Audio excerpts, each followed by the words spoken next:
All right, all right, all right. How fantastic is this? Welcome to this episode of Injured Time. I am with an old friend, Peter Wilt. Peter, thank you very much for joining me today on what I hope is going to be a very wide-ranging discussion that about everything soccer. So, do appreciate you taking the time today. My real pleasure. You're one of my old and dear friends that I think I say you're my best friend I never talk to. Yeah.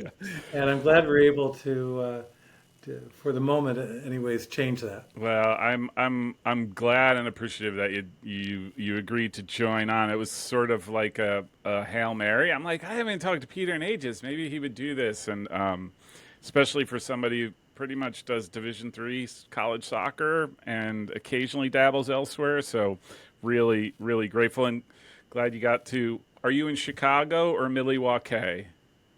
I just got back from Chicago. I did Okay. the Yeah. Hiawatha today, Yeah. the Okay. quick there and back. Well, it was quick there, hour and a Not half there. back. It was about 3 or 4 hours back, Yeah. unfortunately, but Yeah. that happens. Well, that's you live in New Jersey and you take the Northeast Corridor. You kind of know that feeling where it's so beyond your control what the train decides to do on any given day. So, So I was having this conversation earlier with actually Jeff Carlisle of ESPN. I said, it's first world problems, yeah, transportation delays. yeah, When you think about it, 200 years ago really wasn't that long ago in the scheme of things. And people were taking months and months and months, yeah, Conestoga wagons yeah, to yeah. go halfway across the country. Yeah. So, meh, You know it's all good. what? Now that you raise Conestoga wagons, because I'm a history guy, like, if you did 12 miles in a day, that was kind of like considered a victory. Like, man, we went far. And now 12 miles, imagine that. Like, that impatience galore, right? So, yeah, first world problems, that's for sure. All right, sir. So, I'm going to start in something that I've been intrigued about for quite a while, especially as I followed Division 3 4 years ago. I find, I'll just say Midwest, but I will say Wisconsin in particular because that's where you hail from, soccer very intriguing in that I don't know if it gets talked about enough about how good the soccer is out there.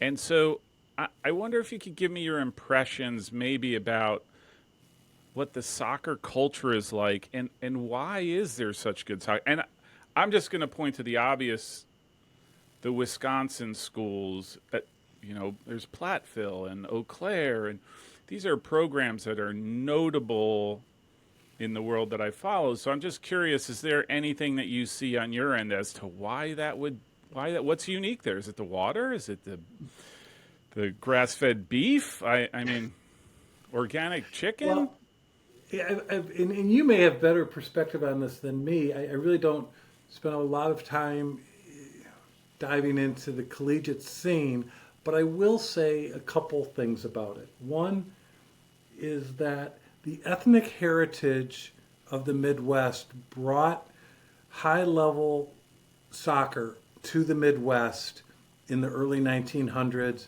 and made it ahead of much of the rest of the country in terms of soccer development. Whether it was the Scottish that were in the coal mines in central Illinois, the Italians in the Upper Peninsula of Michigan, the Cornish in southwestern Wisconsin, Germans, Polish, Italians in Milwaukee, Irish. And these folks brought their love of soccer, their passion for soccer with them in the first part of the 20th century. So it got kind of a roots planted early on. And over time, the Midwest was kind of ahead of the curve from a lot of other parts of the country. East Coast, obviously, Yeah. ahead of the Yeah, Midwest and right. far ahead. And to this day, is seeing the benefits of it. But, more so than Wisconsin, I think you look at St. Louis as kind of the quintessential example, the 1950 World Cup, and that's a direct linkage to the ethnic heritage, especially the Italian heritage of St. Louis. And so I think it normalized the sport in the Midwest and in different pockets. And so you had some really talented players, generation to generation, that maybe instead of baseball, basketball, football, hockey, or at least in addition to baseball, basketball, football, hockey, they were playing soccer, and it was fine. It was a normal sport. Whereas in other parts of the country, perhaps not so much. It was shunned, especially after World War II, with anti-immigrant thinking in a lot of the country, where they saw soccer as a foreign sport and should be repelled. But in Wisconsin, it was embraced, and the leadership of amateur soccer in Wisconsin has always been strong. Among others, former U.S. Soccer President Gene Edwards came from Wisconsin, and of course Bob Gansler. Bob Gansler, the big Bob name. Gansler. Yeah. By the way, a crime. There's something called the Wisconsin Athletic Hall of Fame. It's been around since the 1950s, and there are, I don't know, certainly a couple hundred people in the Wisconsin Athletic Hall of Fame. It's outside what used to be called the Mecca Arena, where the Milwaukee Bucks used to play before the Bradley Center. And beautiful plaques. 0 soccer entries in the Wisconsin Athletic Hall of Fame. So I started a small effort about 10 years ago to get Bob Gansler inducted into the Wisconsin Athletic Hall of Fame without success. And a friend of mine literally owns the Wisconsin Athletic Hall of Fame, and I still failed, so bad on me. But in the last year, a new group of folks is taking on the mantle of getting Bob in, and I think this time it'll be successful. And he's the obvious first choice to break down that barrier. But the Wisconsin Athletic Hall of Fame has snowmobilers in it. Of course, they have speed skaters and Snow ice fishers. Like, as they should. Yeah. Deer hunters. I mean, those are Wisconsin sports. Yeah. And there's obviously a good number of soccer folks that should be in something like that. And it's that ethnic heritage that fueled the growth of the sport early on, and it carried over. Wisconsin has more first division collegiate soccer programs than most states. In fact, it has more first division collegiate soccer programs than the states of Minnesota, Iowa, North Dakota, South Dakota, Montana combined. and probably can throw in Nebraska and a couple of others. Yeah. Wisconsin, I believe, has 5 first division programs. And the success of those programs has gone up and down. University of Wisconsin won the national championship under Jim Launder in the mid-90s. Marquette University has gone up and down. UW Green Bay with Aldo Santaga. There's another ethnic guy from Italian heritage who launched that program and ran it for decades and put UW Green Bay on the soccer map. And you're like, why would UW Green Bay Exactly. have a soccer program? And UW Milwaukee, oh my goodness, under Bob Gansler, of course, but under Louis Bennett.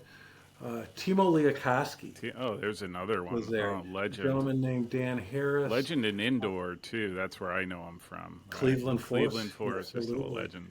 Yeah. So that program established a pipeline of players to Minnesota. Yeah. Minnesota, the whole state, had 0 first division collegiate soccer programs. Wow. So they got Tony Sana. They got the Lagos brothers, Manuel and Gerard, and some Amos McGee. They got, Amos went to Wesleyan out in Connecticut. But a number of other players ended up starting for my Minnesota Thunder team in the mid-'90s, like John Mank and Don Gramens.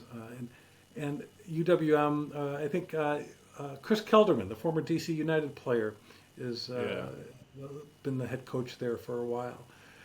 So you have that. On the third division level, I think it's a bit of that, again, I'll say trickle down, but so much soccer culture at the youth and adult level.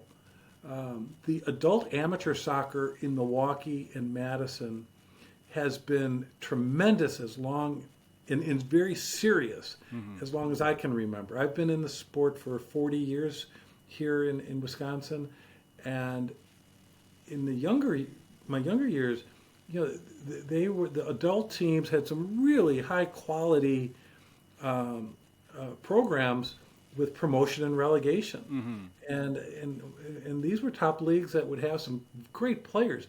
The great Jimmy Banks started for the Milwaukee Bavarians. Yeah. Milwaukee School of Engineering too, right? He was coached there As a head coach. Yeah, He played at UW Milwaukee. Well, he played at UW Parkside, the little college in Kenosha, and then transferred to UW Milwaukee under Coach Gansler, who took him to the World Cup in 1990 and became, along with Desmond Armstrong, the first African Americans to represent the United States Soccer Federation in a World Cup.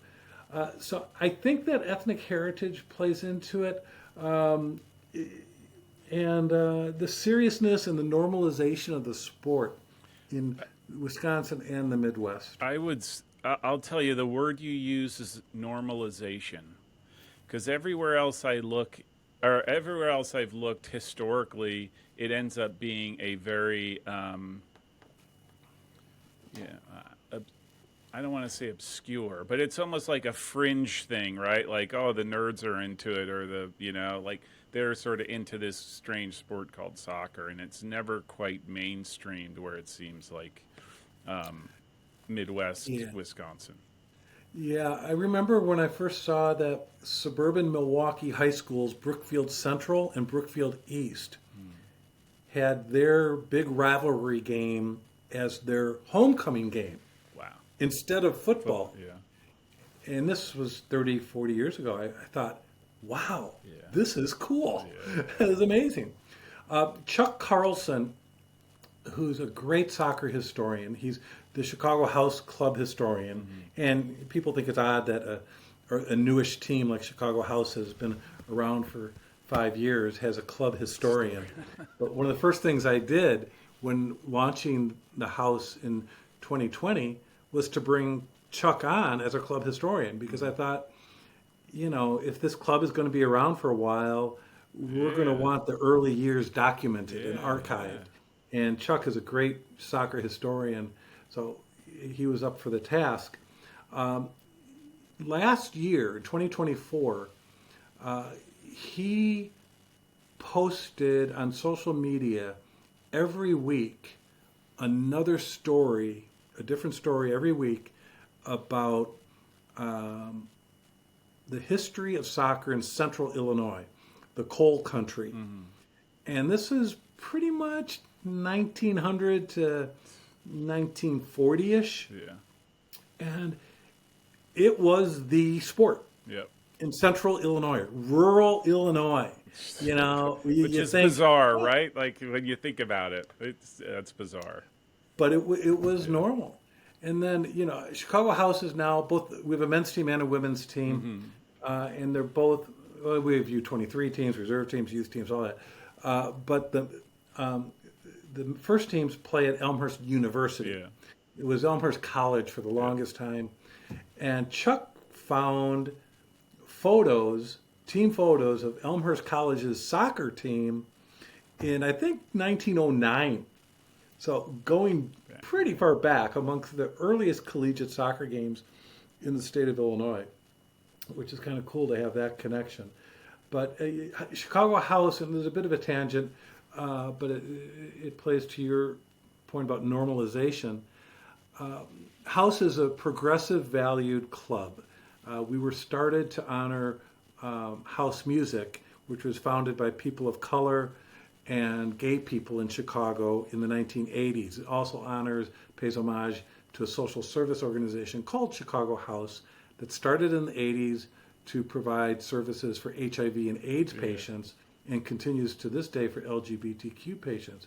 But so House leans into inclusivity, diversity, equity, being a safe place for marginalized folks. And my goal is to normalize, use House in our platform to normalize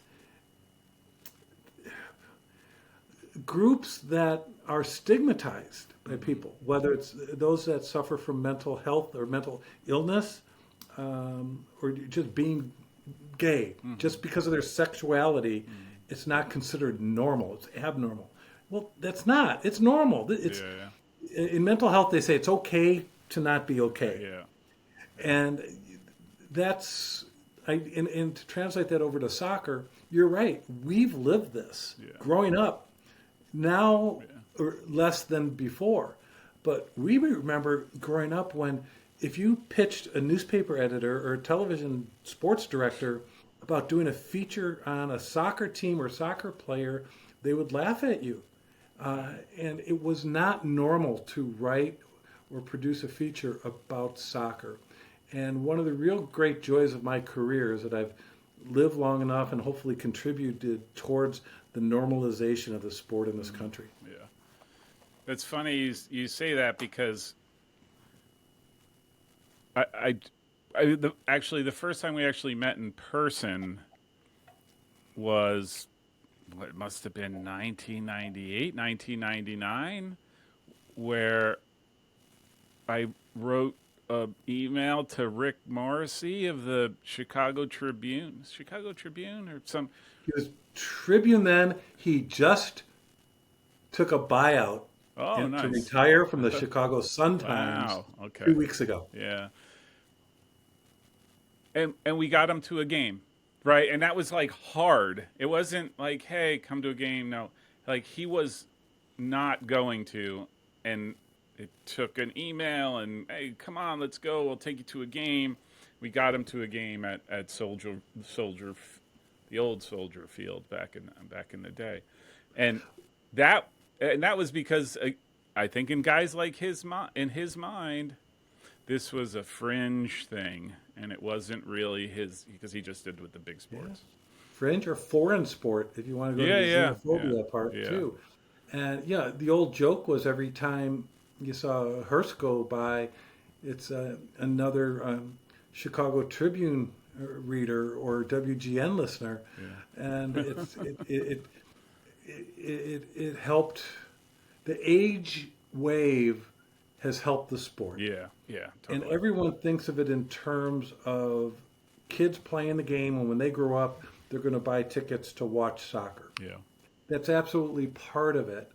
But I think a bigger, more impactful part is that when the kids who have grown up with soccer being just a normal part of their lives get into decision making roles as sports directors or sports editors, or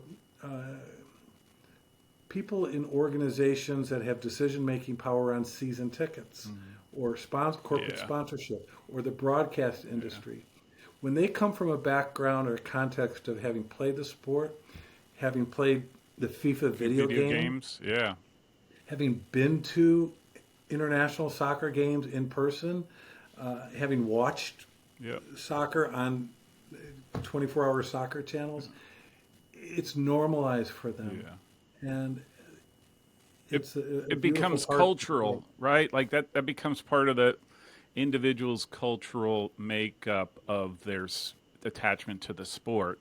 They have the memories that go back so far in a variety of different ways, whether it's being I've thought that there might be a time when the sport jumps the shark yeah, because yeah, it got to the point where it was cool, it was cutting yep, edge, it yeah, was yeah, that, and yeah, for young adults, yeah, Does it get to the point where, yeah, yeah. yeah, Not lacrosse, look, that's my sport? yeah, yeah, yeah. That's true. That's very true. Like it almost has to become it's not there yet, but it almost has to become like, oh, that's for the old folks, like that's the type, like that's for the guys who grew up in the '80s and '90s, and that's their thing, and then yeah, so Well, it's also globalization yeah, where yeah, the world's becoming smaller, smaller, right? yeah, I mean, yeah, uh, because of media, Yeah. because of transportation, and such. And as it pertains to soccer, the globalization of sports is coming to the U.S. Not just for soccer. Cricket Yeah. is now again a bigger Rugby. footprint. Rugby, absolutely. Yeah. But it's going the other way as well. Yeah. And you're seeing American football and basketball in particular, hockey to a lesser extent, baseball to a certain extent, making inroads into the rest of the world. Yeah. And you see the NFL and the Yeah. NBA putting so much time and financial resources Yeah. into it. What is it yesterday with Bayern Munich? No, Dortmund. Borussia Dortmund is Yeah. doing a partnership with the NFL. Yeah. I think I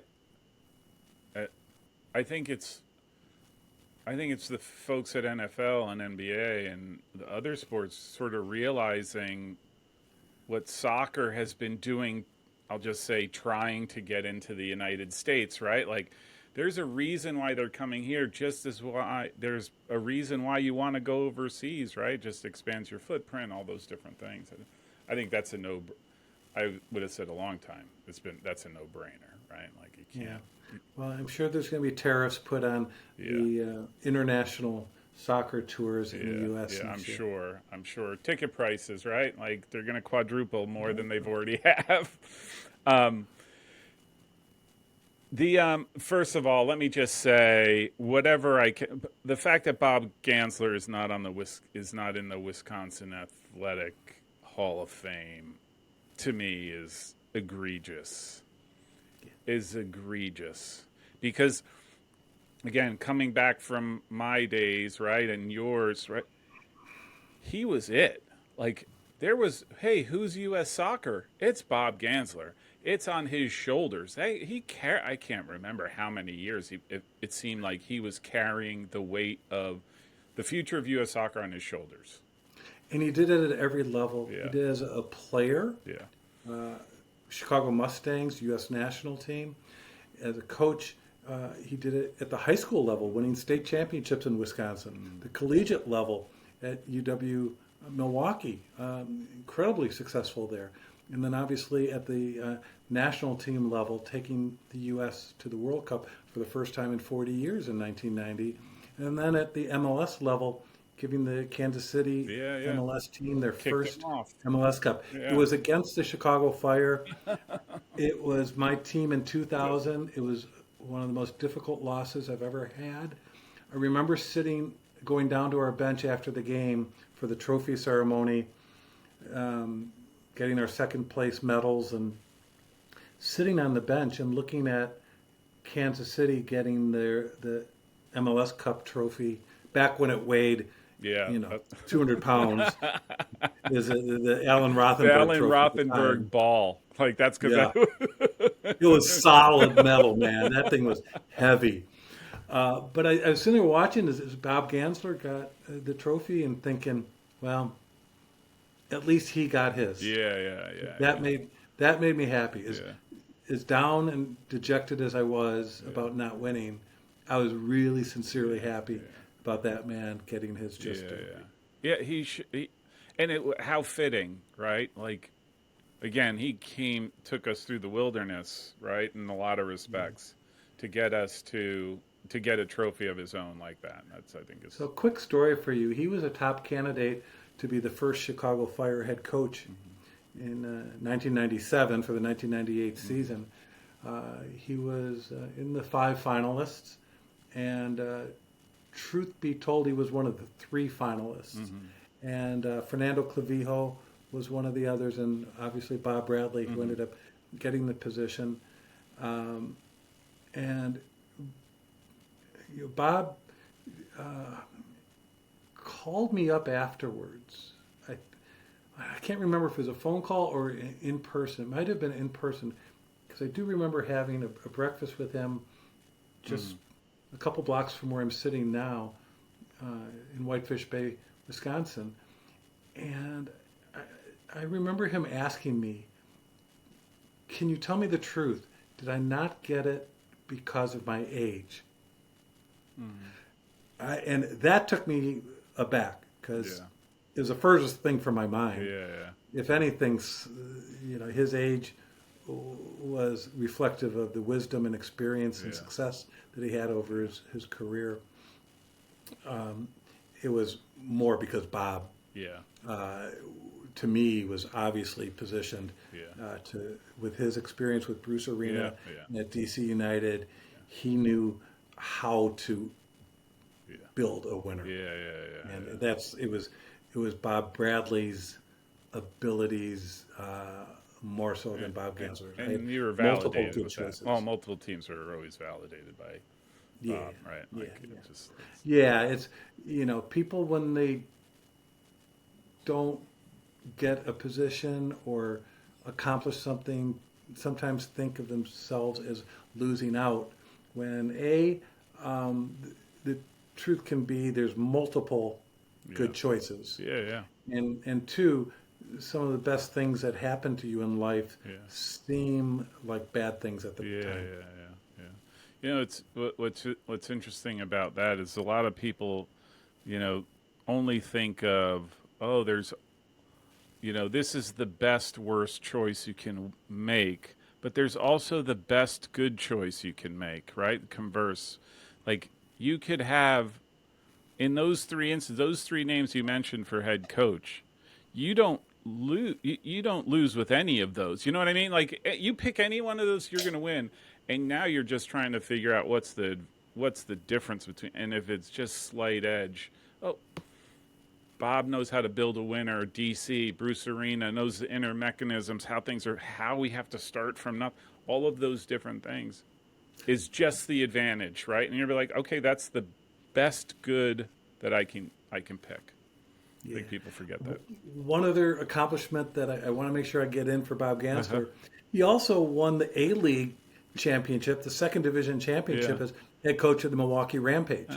So, Uh, I mean, if you're looking for Wisconsin yeah, yeah, successes, yeah, my goodness, yeah, how many coaches in the state of Wisconsin have brought national professional championships to the state? yeah. It's a short list. It's got to Vince be. Lombardi, Vince Lombardi would be one. Curly Lambeau. Yeah, All yeah, right, a bunch of Green Bay guys. yeah. Remarkable. Anyhow, I just think that to me is egregious. Like that's in any sport, right? If anyone accomplishes what he accomplished, would Yeah. be, yeah, worthy. All right, tangent that you're welcome to edit this out, but as we're talking, it got me thinking, okay, baseball championships in Milwaukee. So the Brewers have never won a World Series. They got to one in '82 and lost to the Cardinals in 7 games. The Milwaukee Braves won the World Series over the Yankees in 7 games in 1957. And so I'm trying to think, well, okay, who was their manager? And for someone like me, and I'm a baseball nut from that era, I should absolutely just know who the manager was. Yeah. And instead, I'm thinking to myself, I think it was Charlie Dressen, but I'm not 100% sure. And that's sad that I don't know that for sure. If only there was an electronic instrument that we could look up the information. Yeah. I'm actually looking now. We lost. Fred Haney, maybe. It could have been Fred Haney. Fred Haney or Charlie Dressen. Those are probably the two options. I'm going to go with Fred Haney. All right. Final answer. No, let's see. What year? 1957. The Braves won the the National League pennant in '57 and '58. Played the Yankees in the World Series both years. The Braves won in '57, lost in '58. Who was your pick? Fred Haney? Fred Haney. Yeah. Winner, winner, chicken dinner. Managed by Fred Haney for the Milwaukee Braves. Not the Braves won the World Series that year against the New York Yankees. I gotta say, I am not a baseball guy. I know nothing of baseball. I played for a year when I was a kid, and then moved to Spain where we weren't playing baseball anymore. I am always amazed at the depth of knowledge that most real, serious baseball fans have around statistics and who and when. Just remarkable. And I don't know why that is, But it's a I very think it's because of the baseball-y history. thing. Yeah, it's a The very historic elements, A, it's been around so long, and B, statistically, there have not been so many dramatic changes in the sport that to a certain extent, it's fair to compare eras yeah, yeah. and athletes from different eras. That's interesting. It's not a blanket Yeah, statement, but I think that allows for yeah. comparisons. The pace of the game allows for storytelling by the broadcasters Broadcasters, as yeah, well yeah, as conversations by the fans. yeah. So I think there's reasons for it. All right, so this is not a baseball channel. So let me go back to something I did want to ask you about. Maybe I should do a baseball channel, though. I am a YouTube influencer, Peter, so I could influence. Um, you are as of late you've been a how should I say proponent, advocate, creator of this notion of a community club. Before we talk about USL and all the things USL that I want to get into, I did want to add, because I find it very interesting. Could you just give a brief, not even brief, whatever, an explanation as to what your vision of a community club looks like? Essentially built from the bottom up, not the top down. That's a short version of it. I think too many sports teams in America are top down, in part because of the ownership structure in America. There are not, other than the Green Bay Packers, there are not public ownership groups. And whether it's the owner of the team or the top management, they too often think the club is about them. When in reality, sports teams are community assets that are representative of the community they serve. And so the team should be a reflection of the people in the place where it represents. In the rest of the world, the soccer teams, many of them are owned by the community itself. And even when it's not, if it's a private ownership, earlier on it started as a community club and representative of those communities. The other thing that factors into it is the lack of geographic monopolies in soccer in the rest of the world. Where in the U.S., at least in MLS and USL, and then There NFL, is, yeah. NBA, NHL, you're buying a territorial monopoly.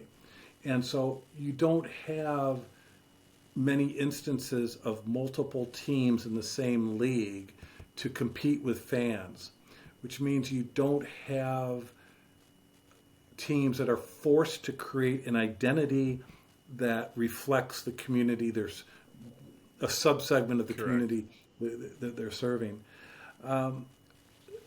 It's manifested when I start teams in the process I go about starting the team. I identify, for lack of a better term, influencers in the area, Yeah. and I sit down and I meet with them. And not just soccer community. I mean, that's the obvious one. And yes, don't overlook the soccer influencers. That would be a bad decision if you did. But. Yes, it would. Yes, it would. But it's also social organizations, other sports, governmental agencies, businesses, charitable nonprofit organizations. And you listen to them. I mean, you explain what you're trying to do in timelines and venue options, and then you listen. You ask them questions. What's important to them? What makes this town special? What do you like about this town? What don't you like about this town? And then listen. That does a couple things. One, if you're not from that town, and even if you are, it helps inform you of what type of club you should be starting and what people care about in the town. And it also makes these influencers feel like you care about them. And it gives them a heightened sense of involvement in the team, and they will more likely promote you in a positive way when they're talking about Yeah. the team down the road. So I think that's really helpful. And I wish more leagues in this country had that aspect of an open system. Yeah. And I know we'll talk more about USL, and I'm really excited about promotion, relegation potentially happening there. But to be a true open system, it needs to get rid of geographic monopolies. Yeah. We have a couple examples. I think the best thing that ever happened to the Metro Stars Red Bulls was NYCFC coming in. It Totally agree. Totally agree. all of a sudden the Jersey boys are saying, "Wait a minute, Yeah. oh no, this is my team, Yeah. Yeah. not you guys across the river." And so, yeah, maybe they lost a couple thousand Yeah. fans again that were coming from Manhattan or Yeah. Long Island or whatever, but whatever. They gained pride of the Jersey Yeah. fan base. And then similarly, I mean, in baseball, it's Cubs and White Sox. You get the blue collar South Yeah. Side and more ethnic the North Side, white collar, um, and Galaxy LAFC too. Like that's another one I think was really. absolutely, it's a good thing. And obviously London's got a dozen or so Yeah. pro teams. Manchester's got half a dozen. Buenos Aires, I think, has 18 pro yeah. teams, and they all represent different geographic areas. They represent oftentimes different socioeconomic groups or religious or political groups, or styles of play even, and that's a good thing. When I started Indy 11, I learned, and I had barely even been to Indianapolis before I started that team, but I met quite a bit of different people representing different aspects of the market, and I found that it's not surprisingly a little bit more conservative than a lot of urban areas, but most of all, I found how prideful they are. I guess I'm not sure prideful is a word. In a good way. Proud is a Yeah, word. proud. Yeah. But they're prideful of Indianapolis because people on the outside don't realize what a cool city it is Yeah. and what history it has. Yeah. Yeah. Similar with Orlando. Yeah. I never realized Orlando had an old timey downtown. Yeah. I thought it was just Disney Pittsburgh. World. Pittsburgh is another one that reminds you that way. Same thing. Absolutely. And so a lot of local pride. And it's almost like they're defensive or they have a chip on their Yeah, shoulder. yeah. So we played into that quite a bit with Indy 11. And also when we were soliciting names from the public before choosing ultimately Indy 11. And the names they were coming up with were almost all military names. I mean, a lot of, and not just because there must be a lot of Arsenal fans there. Yeah. Yeah. But as it turned out, and we did our research, it's the number one military volunteerism state in the country Oh on a wow.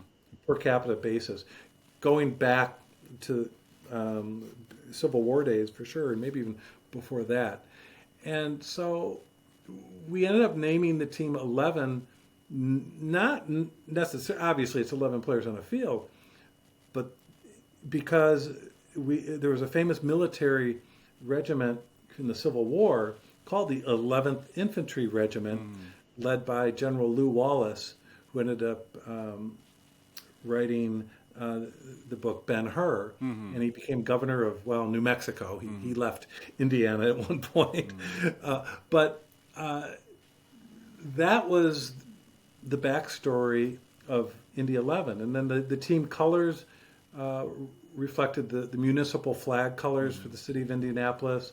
Our uniforms this first couple years, or the whole time I was there anyways, were checkerboard to reflect the racing. Yeah.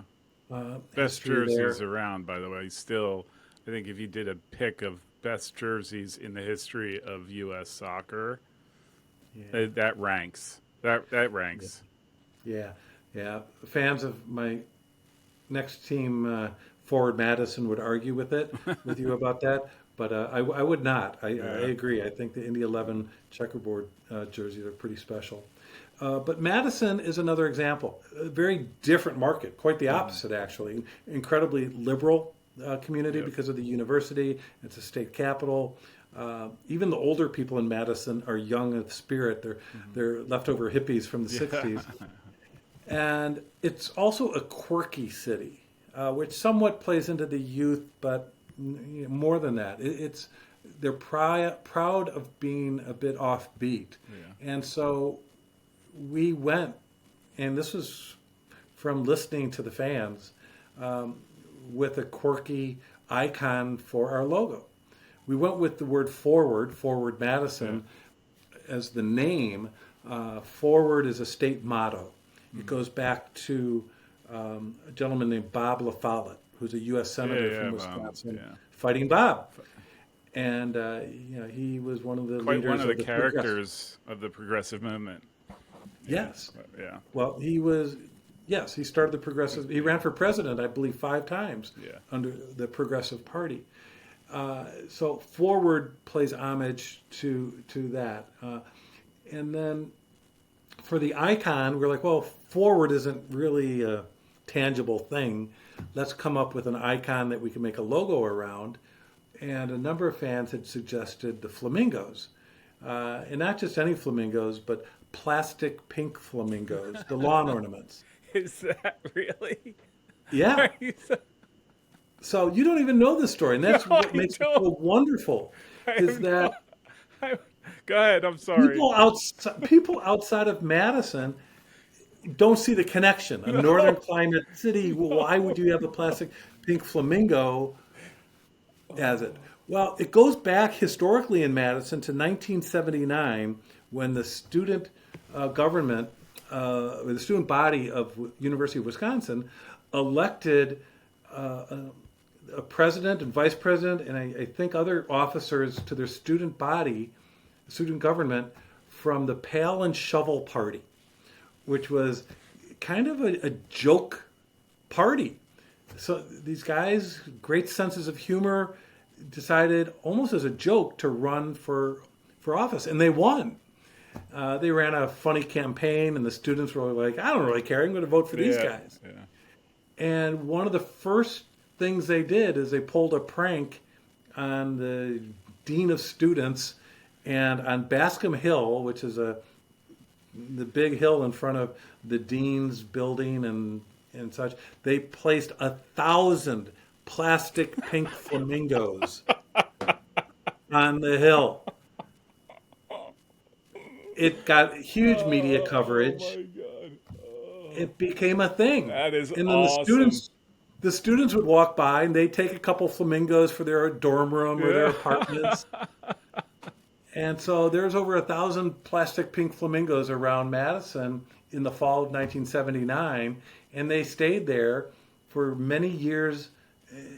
And then it became a thing. People would then start buying them, and stores would start selling them. And to this day, you drive around Madison, you'll see plastic pink flamingos. And you go to their zoo, there's flamingos there. And somewhere around 2013, I think, the city council for Madison, Wisconsin, voted the plastic pink flamingo as the official city bird of Madison. So there. And now, so we name our logo or icon for the team a plastic pink flamingo, and it registers, With it everybody. resonates with everybody. locals. Yeah. Yeah. So Totally. that's, bottom up. And Yeah.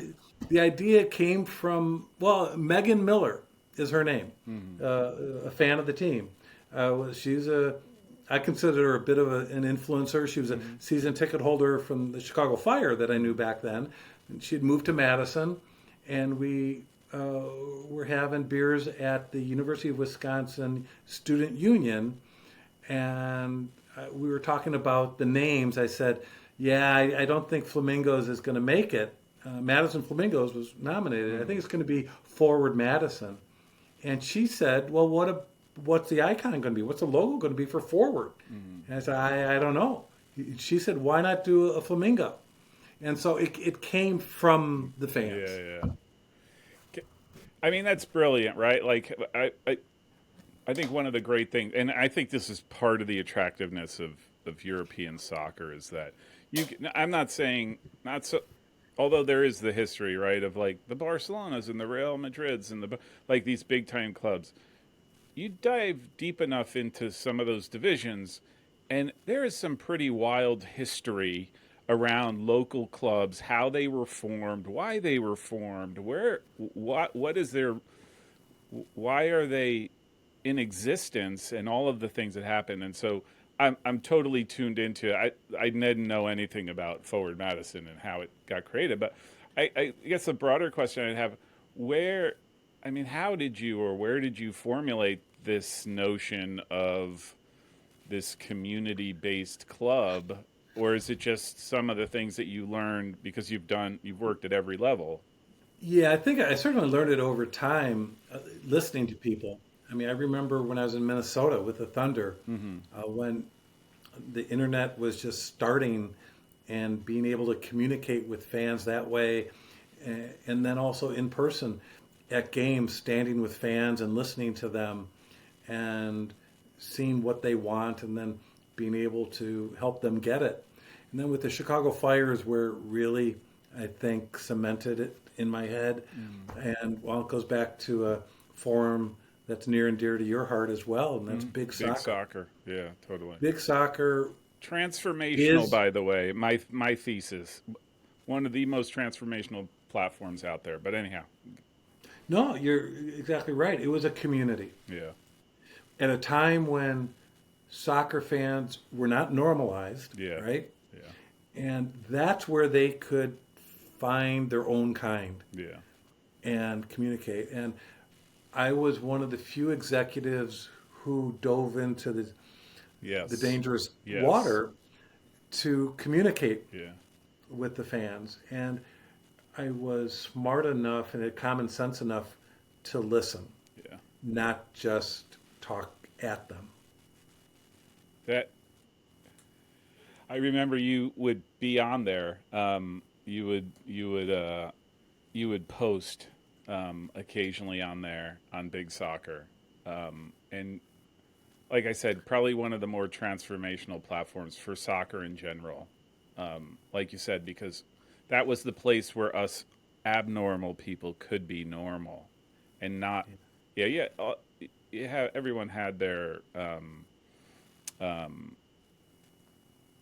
hills they were going to die on and all that kind of stuff, and the banter was sometimes outrageous. But I knew I'd be arguing with a soccer guy and not somebody who'd never followed the game, right? I actually went on Big Soccer 2 days ago for the first time 8 years. I Yeah. don't know. And I came across one of the old Q&A threads with me. Uh huh. And Fire fans started a Q&A thread for me where they could just go on and post questions just for me. Yeah. And most of them were about the team Yeah. and technical issues or customer service issues. But they would also ask me, I mean, they got to know my personality Yeah. a bit and they'd ask off the wall questions about Monty Python or whatever. And there were so many of these that I think there's a limit of 400 posts Mm-hmm. per thread. And so when a thread closed because it got to the 400 limit, they would open up another one. Well, it got to, I believe, Q&A for Peter Wilt version 6.0. Holy So that means smokes. there's over 2,400 Yeah. comments or questions or answers over time. And I was going through it the other day, looking at it, and I was giving in-depth answers to a lot of these questions, Yeah. and to the serious questions, Yeah. and to the snarky ones. I would give a snarky answer, Yeah. and I think they appreciated that, and I certainly appreciated the passion and the knowledge. Yeah. And I think too many soccer executives underestimate Dismissed. Yeah. dismiss the Yep. knowledge and Yeah. passion Yeah. of soccer fans. There was this Fire season ticket holder our first couple of years named Joel Feinlieb. Joel Feinlieb. He later moved to Washington, D.C. He's a college professor. I think he was a professor at University of Chicago. Mm-hmm. If not, maybe as a doctoral student or something. But man, did he know soccer. I mean, he would send me scouting reports of our team as well as other teams. I'd share them with Bob, and Bob took them seriously, Yeah. and it was brilliant. And then he'd post things also on Big Soccer. Yeah. Yeah, it was a wonderful community, and it's morphed obviously into social media, Yeah. and where it's unfortunately it's dumbed down, Yeah.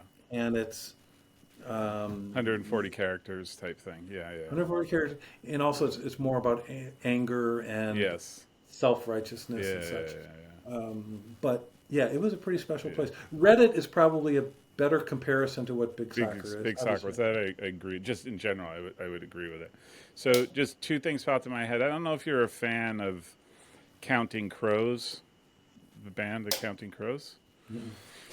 Okay, well, their lead singer, Adam Duritz, actually, when they first, before they became really popular, the internet was just coming, and same thing, he had found a place where fans would talk about his band, and he actually was one of the first people in music industry that took that avenue seriously and still talks about it to this day about interacting with his own fans, what songs they like, what they don't like, what do they want to see in a concert, all these different things, taking this input where he recalls it as a very special time because it was almost unadulterated, right? Like where you don't have that anymore, where we could sit and talk about anything. And like you said, social media and a lot of things have sort of devolved into anger, self-righteousness. I know, you don't. I'm smart, you're dumb.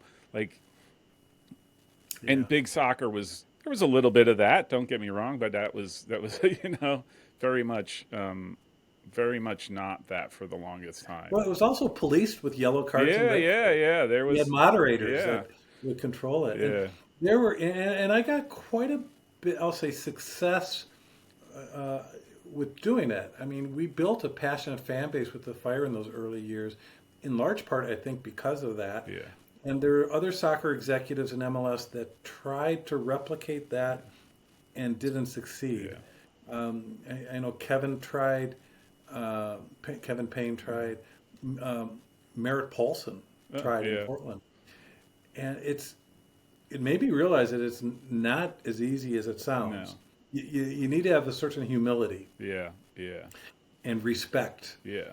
and Well, that's it. I think that's what it comes down to, right? I think ultimately you have to accept the fact that it doesn't matter your position. You don't know everything, right? Like you have to accept that somebody else might know something or have a better idea about something, and have absolutely. yeah, and I respect tried that to person. use it. I tried to use it to inform and clarify, Yeah, as opposed to posting opinions. yeah, I mean, if they asked me my opinion, I would give it to them, but I would always couch it as this is my personal yeah, opinion, not my way or the highway. But the clarifying part was really important to me because people are semi-informed, and oftentimes will be misinformed, and will repeat wrong information on a forum, and it gets a life of its own. yeah, So I was coming from a position of internal knowledge, and on factual stuff internally with the team, I was able to clarify and correct, and then inform. I treated them as being like insiders, yeah, yeah. and I could give them some inside information. I think maybe my most successful post I ever put on there was a week or so after I traded Peter Novak at the end of Peter's Ooh, yeah, career. It was the off season between 2002 and 2003. We had the worst season under Bob Bradley. yeah, I don't even think we made the playoffs that year. And Bob left. I traded him to New Jersey at his request, Yeah. and for Rodrigo Faria and a first round draft pick. And Bob thought I ripped them off. I said, "Well, fine, I'll take you back." Yeah. And so lost Bob, traded away Josh Wolf to Kansas City for I think a draft pick. Traded away Christo Stoichkov. Traded away Dima Kovalenko, essentially with Christo. Traded away. Let's see. So it was You basically traded away the team that got you the success. Christo, Yeah. Dima, Josh, and then Peter Novak, Yeah. captain of the team, the heart of the team, the face of the Yeah. team. And I told Peter, I said, we don't have the money in our budget for you. We were $1 million over the salary budget, Yeah. which was only like uh, 5 million or something. 2.5 million at the time, and we were at 3.5 million, which was almost 50% over Yeah. from a percentage standpoint. And so I told Peter, I said, I can bring you back, but only pay you $50,000. I said, it's an insult. I'm not saying you're worth $50,000. I was just saying, given the choices, this is where you go. And I could trade him to either New England or Columbus. They were both offering me a draft pick. It wasn't a great draft pick. And so I told Peter, I said, I think Columbus's offer is a little bit better, but you tell me, where do you want to go? And I'll take that offer. And he said, my wife doesn't want to live in Columbus. I'll go to New England. I said, okay. So it was Todd Smith or whoever the GM was. And I called him up. I said, you got a deal. You have Peter. He said, great. They put out the press release, fire trades Peter Novak to New England, and the shit hit the fan. Yeah. Because this was after Josh Wolf. It was after Yeah, Christo yeah. Stoichkov. It was after Dima Kovalenko, after Bob Bradley. It was like, oh my God. And they were calling for my head. And it was coming off a bad year. Yeah. And so I took the barbs for a while, and it was nasty. It was tough. The emails that I was getting, the posts on Big Soccer, the phone calls I was getting. And so I sat down and I became transparent. Mm-hmm. I basically, I don't want to say opened the books, but I put the fans in my shoes. Yeah. And I said, this is what we faced in this off season. And I said, we're $1 million over the budget. Our options were to keep all of those older players and lose Chris Armas, Jesse Marsh, C.J. Brown, Ante Razov, Zach Thornton, these Guys younger on the players, younger players who were absolutely. coming into their own, Yep. who were at Yeah. lower budget, right? Yep. Lower Yeah. contracts. And I laid it all out, and I said in that letter, trading Peter Novak was the most difficult professional task I've ever had. And I said I had tears when I did it, and it was the truth. Yeah. And I sent it as an email to season ticket holders, and then posted it on Big Soccer. And for the most part, it was the most positive response I've ever gotten to any communication I've ever put out there. People were like, "Oh, now I get it." Yeah. And I can't believe this general manager Yeah. is opening up Yep. his process, how he came to these decisions, and how he felt he was in a no-win situation, Yeah. but he was making blah, blah, blah. Yeah. Except the last paragraph I wrote, I regret writing it, even though it may be true. I wrote, and for those who choose not to support us going forward because we traded Peter Novak, it means you were never fans of the Chicago Fire. You were fans of Peter Novak. Yeah, that's a Yeah, little harsh. It was harsh. harsh. Yeah. There may be some truth in it. Yeah. But But that's not. That's one of the things that you. That's the unspoken part you leave unspoken, yeah. right? Or Well, you want and to. Yeah. it came back to bite me. I don't know, 10 years later, 15 years later. As you may know, I'm a big Green Bay Packers fan, Mm-hmm. and I was a big Brett Favre fan. Mm-hmm. And when Brett Favre was traded to the New York Jets, it was a very contentious time, and there's a lot going on behind the scenes, in front of the scenes, all the stuff. And at the time he was traded to the Jets, something like, I don't know, 60% of Packer fans actually took Brett Favre's side Mm-hmm. against Ted Thompson, the GM. As time went on, that percentage went down, down, down, Down. down. Yeah. When the next year he went to the Minnesota Vikings, it was Yeah. down to like 2%. Was still on Brett Favre's side. I, for the record, I was part of that 2%. 2%. You went down with So the ship, in other words. I did, yeah, and literally went down because in '97, no, I don't know what year it was. No, it would have been later. Um, Aaron Rodgers won a Super Bowl, Mm-hmm. and I was not a Packer fan that year. Yeah. It hurt. It hurt. But I did the exact same thing. It turned out I wasn't a Packer fan. I was a Brett Favre fan. Did you burn your own? Did you burn your Packers gear that year? No, it didn't you go didn't. that You far. didn't But go. I did get a Jets Brett Favre You jersey, and did. then later I got a Vikings Brett Favre Nice. jersey. Nice. So, All right. Hey, shame you know on what? you. It's interesting that you say that because I don't know if I'd like to think you remember this because I just dug it out when you said you would agree to do this. I'm like, oh my God, I got to do so much reading. In 2009, you wrote an article or something for Medium called "How to Run a Soccer Club." And you listed out 9 or 10 bullets of. Oh, okay. So I wrote this originally for Tom Dunmore's Pitch Invasion, which was a great long form soccer blog.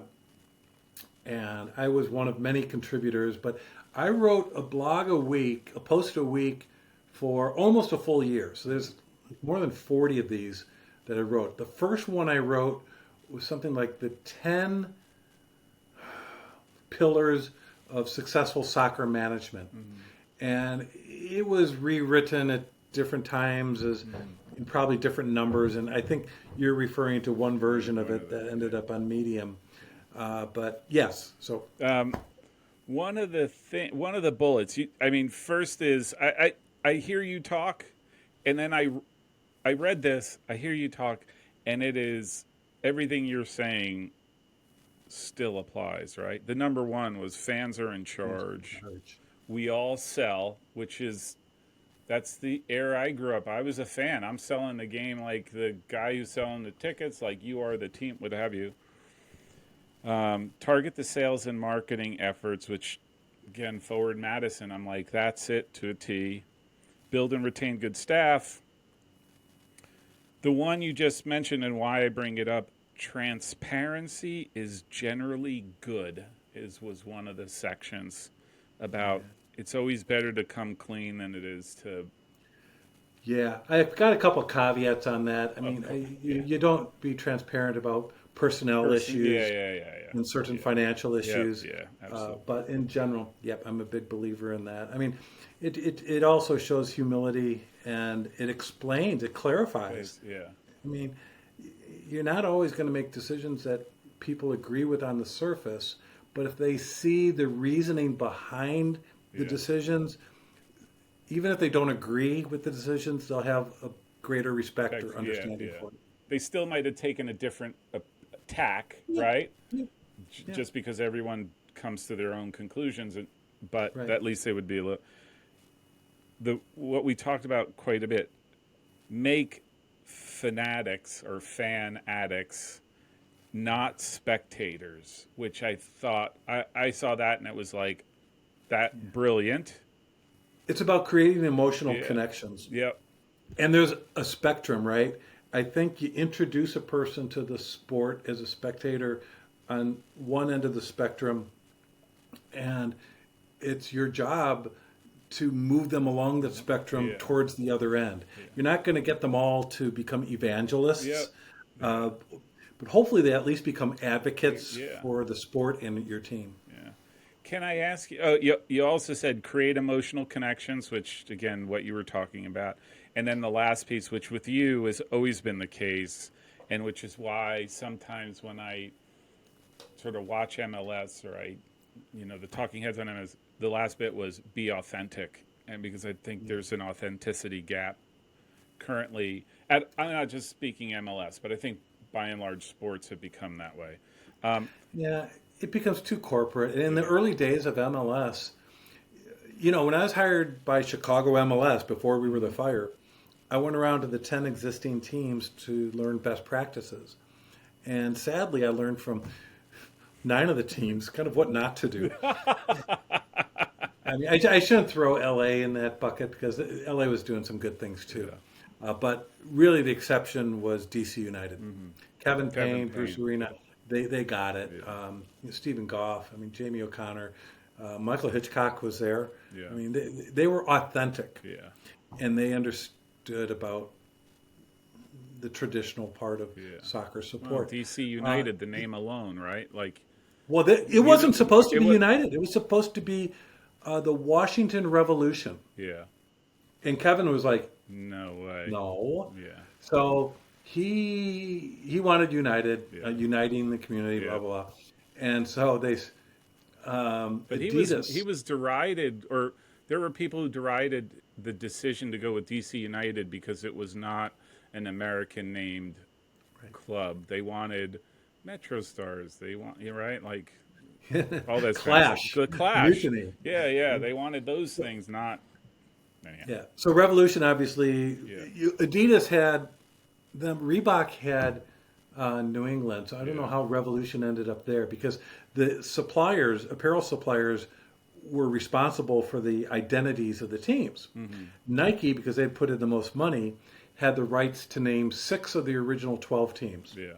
And out of those 6 identities that Nike came up with, you know how many exist today?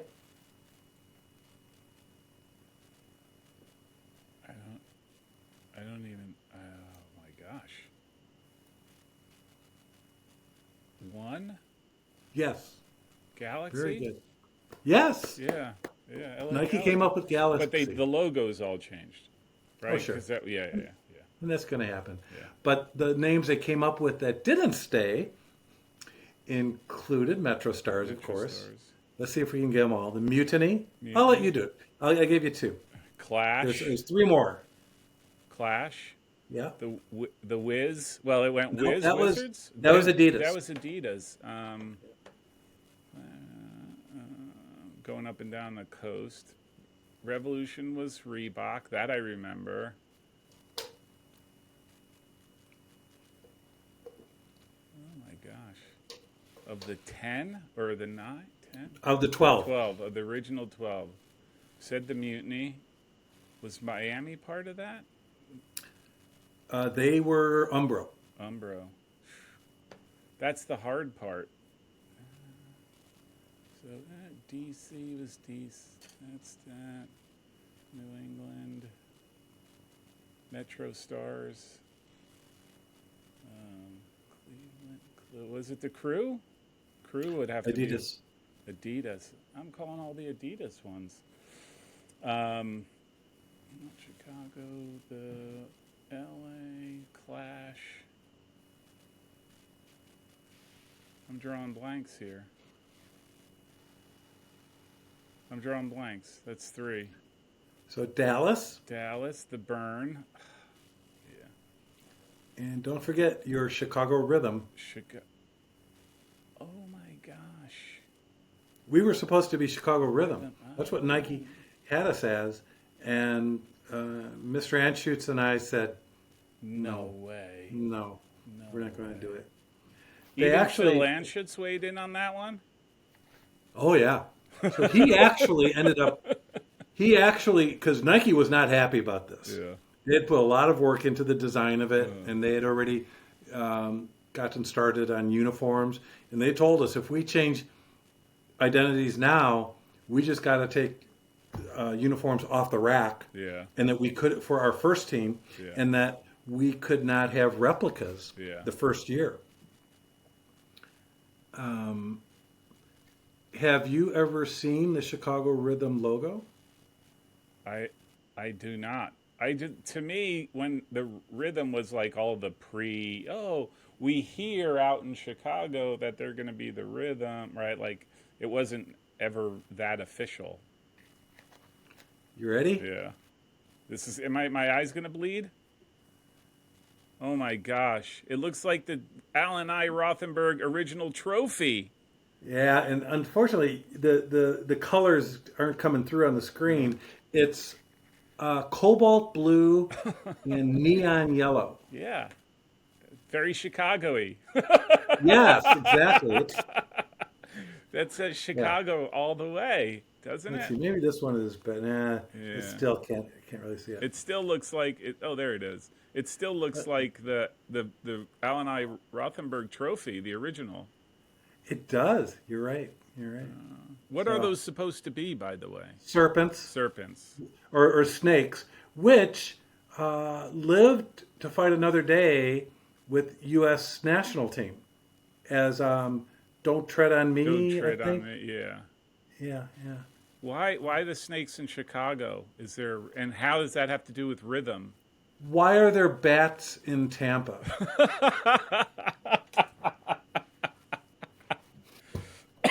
Somebody made a PowerPoint presentation, put a lot of time into it, and was like, "There are bats in Tampa, whether we like it or not." That's Yeah. awesome. Can I ask you of the list that we sort of that you wrote about? Does any of that change in your mind?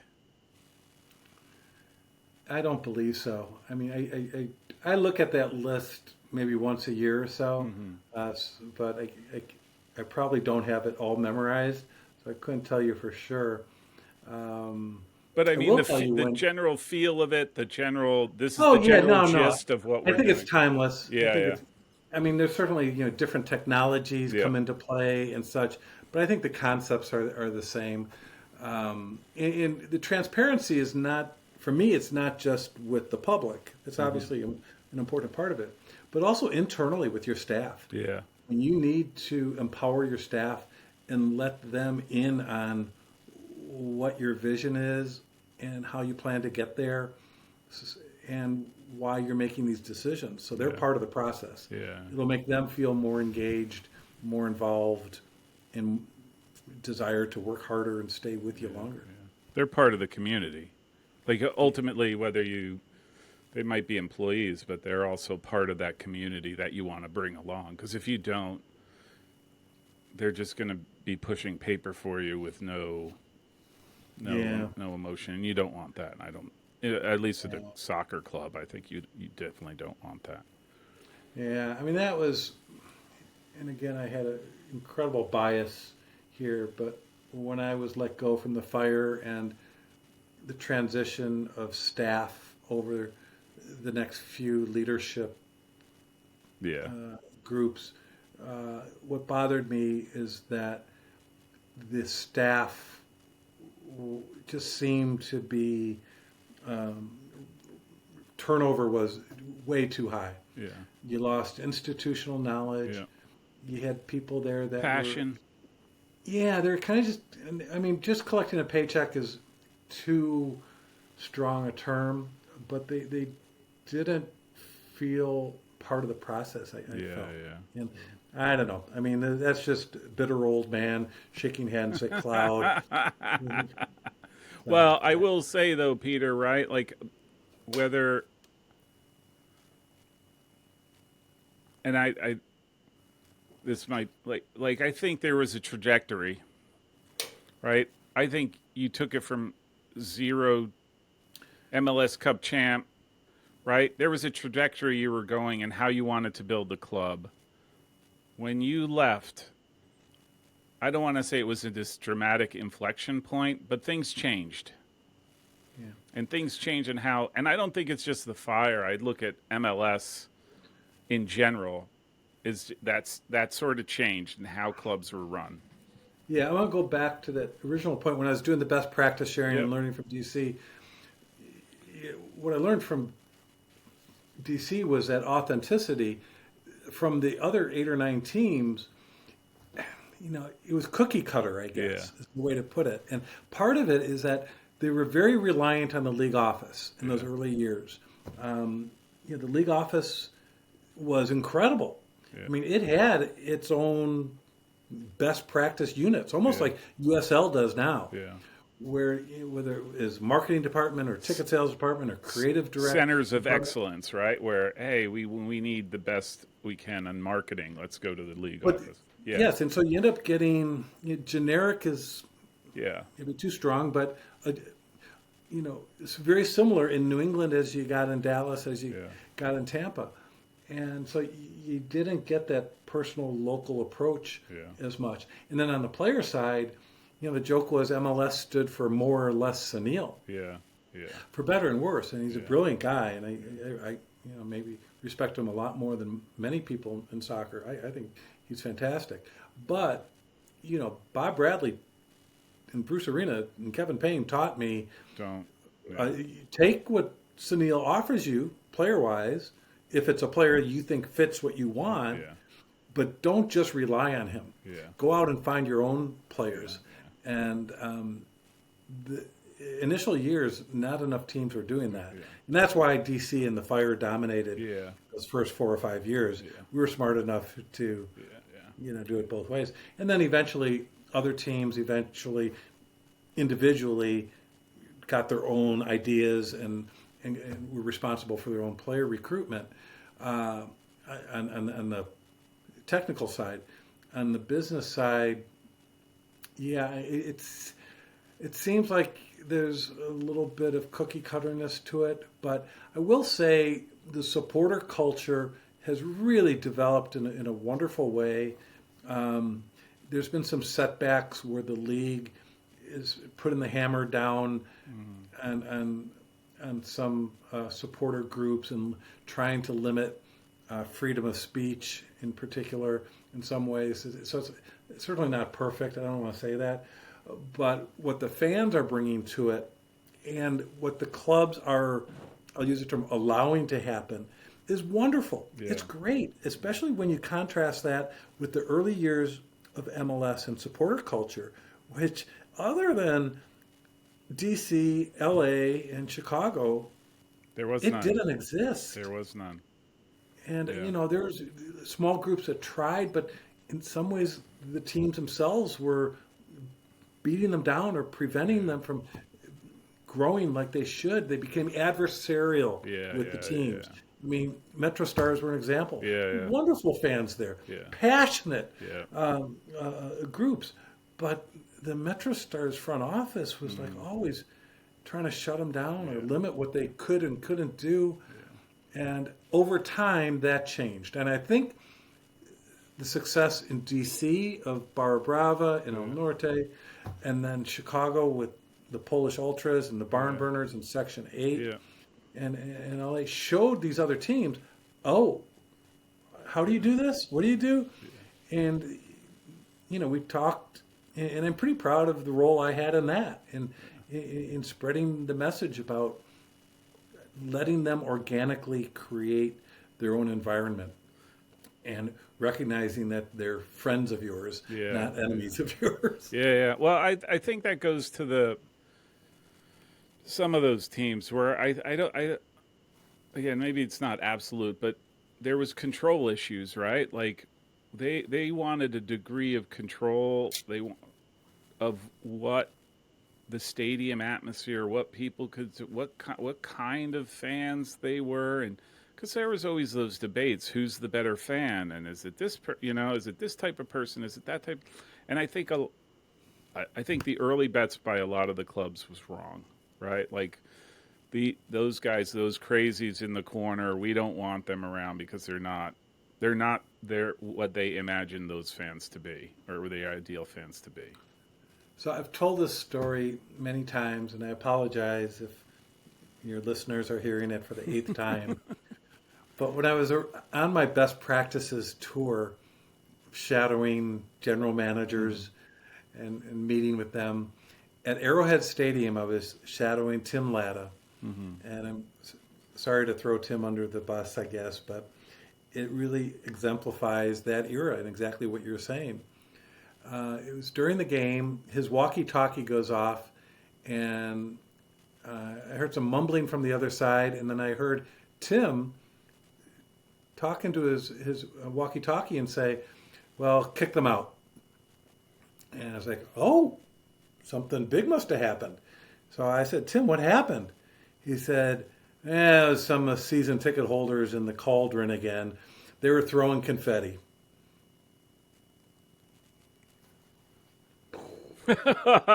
Did you stop the best practice tour right then and there?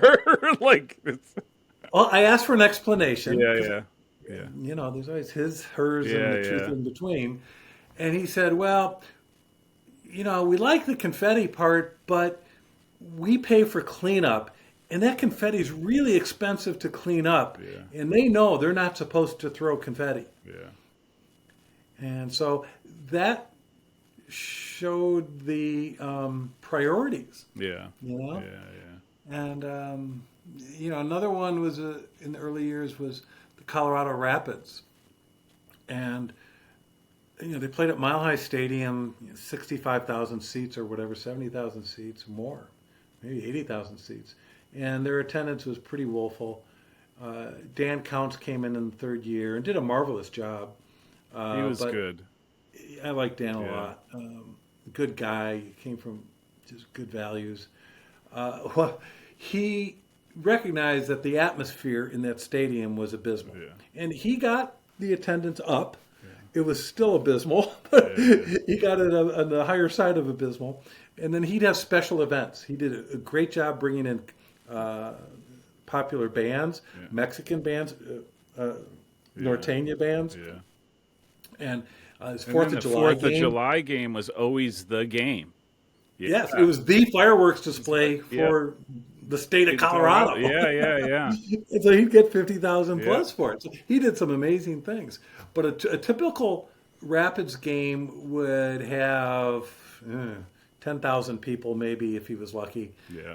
on it. So the atmosphere wasn't real good. The supporters group was, maybe, 20, 30, 40 people, Yeah. and not real making a whole lot of noise. So he would play jock rock, and he came from an indoor soccer background. Yeah, He's yeah. a great indoor soccer player, great indoor soccer executive with the Baltimore Blast, I think the Yeah. St. Louis team as Yeah. well. And so he filled the audio in that giant stadium with jock rock. Yeah. And it probably was a better atmosphere because of that than if he would have relied on supporters group Yeah. to fill that noise. Now, maybe there would have been different ways to build the supporters culture during that, but I don't know that he had the time Yeah. to get it done. So he had that, and then he had actually started the year before me because they had let go of their year one general manager. It was an ugly situation. So Dan came in the second year and started to turn things around. And of course, Phil Anschutz owned the Colorado Rapids before starting the Chicago Fire the next year. Yeah. So Mr. Anschutz said to me, "Hey, one thing, I don't like telling you what to do, but one thing Dan does really well with the Rapids is he plays this music from the 60s and 70s, and it really gets the crowd going." And I'm sitting there, and here's You're, the wealthiest guy in Colorado, and if not the country, yeah. my boss telling me what to do. And it didn't exactly jive with my Yeah. vision Yeah. of what this team should do. And so opening day comes, and I knew we didn't want to play canned music, but I figured that Mr. Anschutz was in a suite, right? Uh-huh. and the suites are closed, so he can't necessarily hear the outside. And there's speakers inside his suite. So we put canned music into his suite. And after the game, he says, That was "That awesome." was the best stadium atmosphere I ever saw." Oh, that's awesome. Yeah, That yeah. is We had awesome. 36,444 fans for that first game. Yeah. And the atmosphere was tremendous, and it Without wasn't the because of music. canned music. Without the music. Although he still thinks there's the music. That's awesome. I hope he's not Yeah, not much. watching. Well, I have like 1,600 subscribers, so I'm not too sure. I think he's a little busy, with his empire to worry about my channel. So, all right. So, before we jump into USL, I do want to ask you, what's your impression of the current state of MLS? I don't know how much interaction you have and all that stuff, so it might just be purely no different view than mine. But I'm just curious to get your Yeah, I your really have very little insider knowledge or anything like that. So you're right. It's knowledge of a fan. I think it's very good. yeah I think it's very healthy. Brick and mortar is a big part of that, yeah right? Getting club-owned venues was a massive stepping stone to sustainability. The managed growth in general, and specifically in the salary budgets, has been wow. I mean, what a success that has been for the sustainability and the quality, the improvement in quality of the league is managing that budget, working with the players' union to manage that growth. You get much in a difficult situation. I mean, you're competing obviously yeah against a greater pool of clubs than you did back then. I mean, back in my day, we were competing for the best players in MLS. Our competition was second division, The second Scandinavia, divisions. Yeah. and Yeah. Central American Yeah. clubs. And now we're competing. MLS is competing with first division leagues in the top 5 leagues in the world, and so it's a difficult transition to make. And, they're walking a line, obviously, with financial growth, and too many of the clubs are still losing too much money. It's not that any league in the world except for the National Football League has every team Making being money. profitable. But MLS, I suspect, has a greater percentage of their teams losing significant annual operating funds than other leagues, soccer or otherwise. So that part of it's not great, but there are several teams that are making profits and making good profits, and those serve as kind of a talisman Yeah. or a golden chalice that Yeah. it's achievable. If he can do it, I can do it, right? It's a proof point, right, for the rest of the league. Some of those teams, Yeah. like, look, we can make money and we could do this if we do it right. And more importantly, the valuation on the clubs keeps going up and up Yeah. and up. They're selling expansion teams for more and more and more money. Right. There's some cases of actual club sales Yeah. at higher and higher. So that part is all good. You do worry, is it a bubble at some point? Will it explode?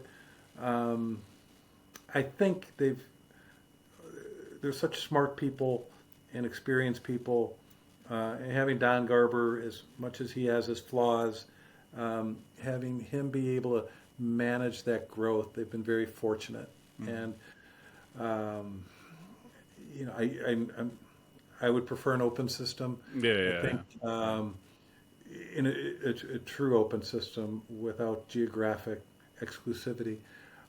But I think having this closed system has allowed that growth, similar to how the single entity Hmm. in the early years allowed the sustainability Yeah.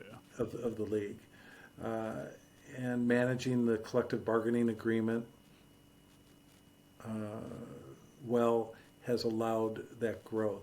The broadcast, so I think MLS has significant traction and roots in most of the cities where they have teams, Yeah. and that's a good thing.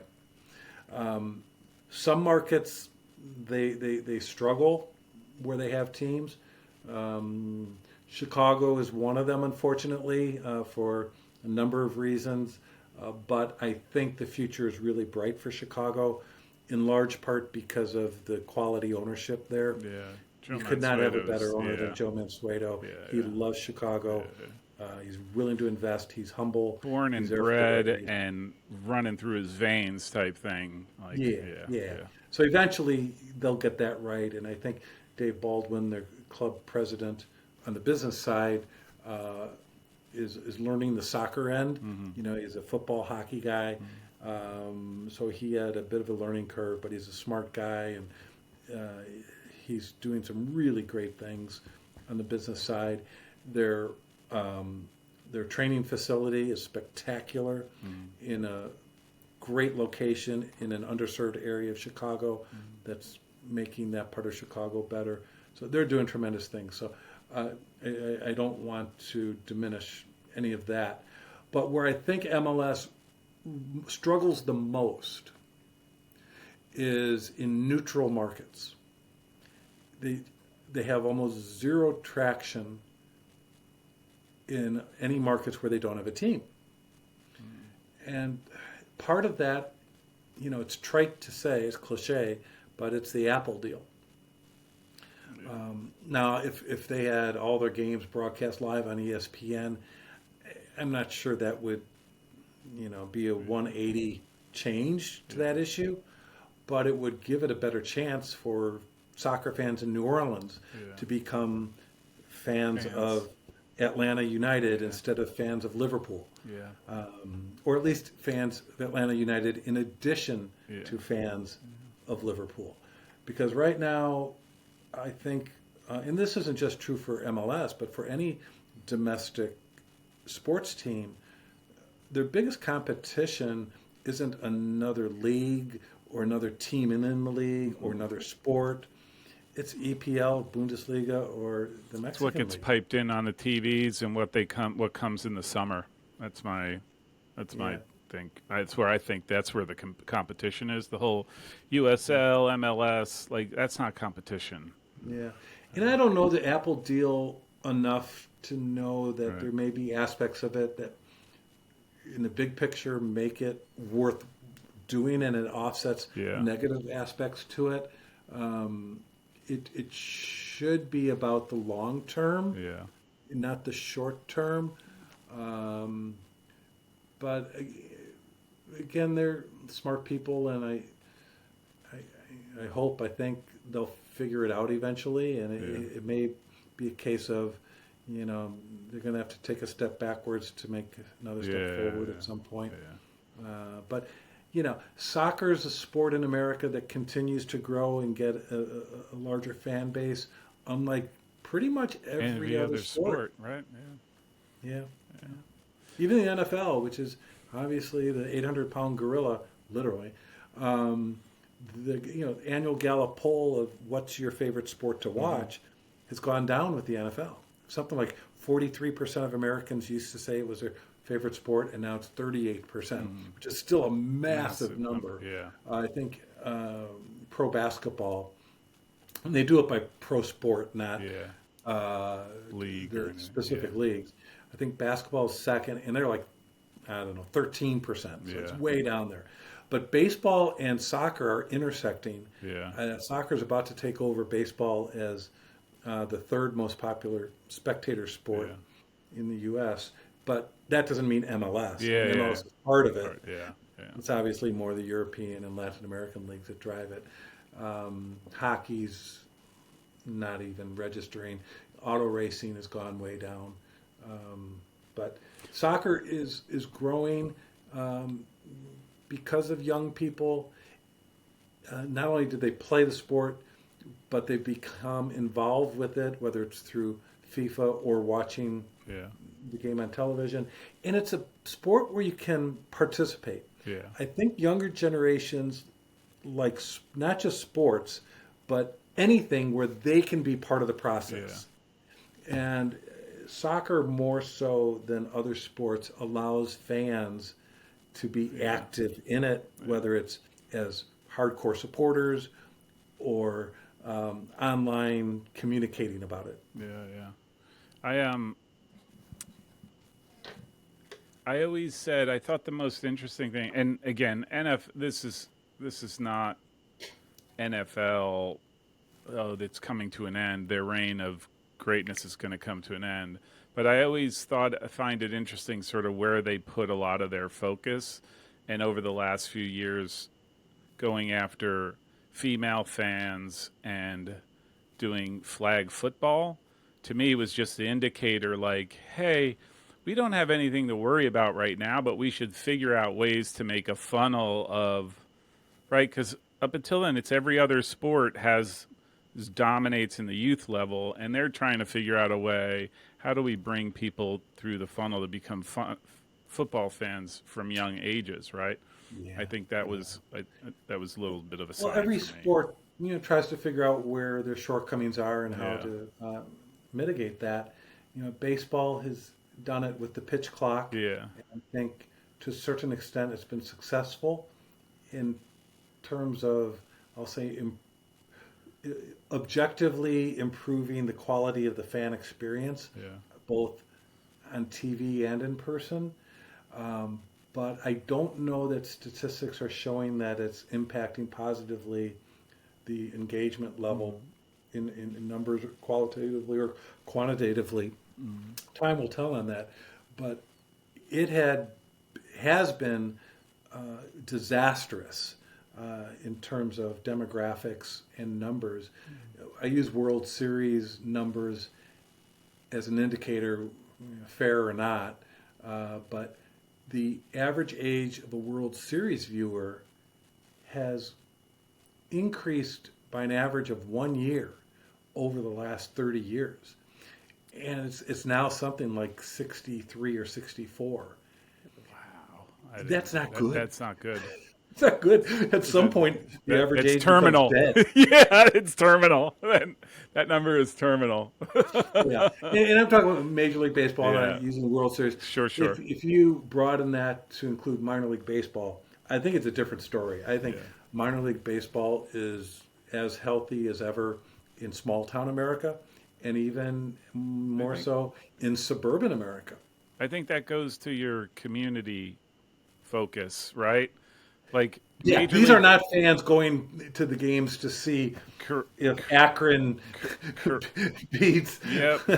another town. It's fans that are going there to have a beer, a hot dog, Yep. and spend time with their family. And and hey, and there's a baseball game, and these guys are pretty good. Even at that level, they're still really good baseball players, right? And I think And you carry that over to soccer. I think I use a phrase sometimes, it's wrong, but the last frontier for the growth of American soccer is small city America.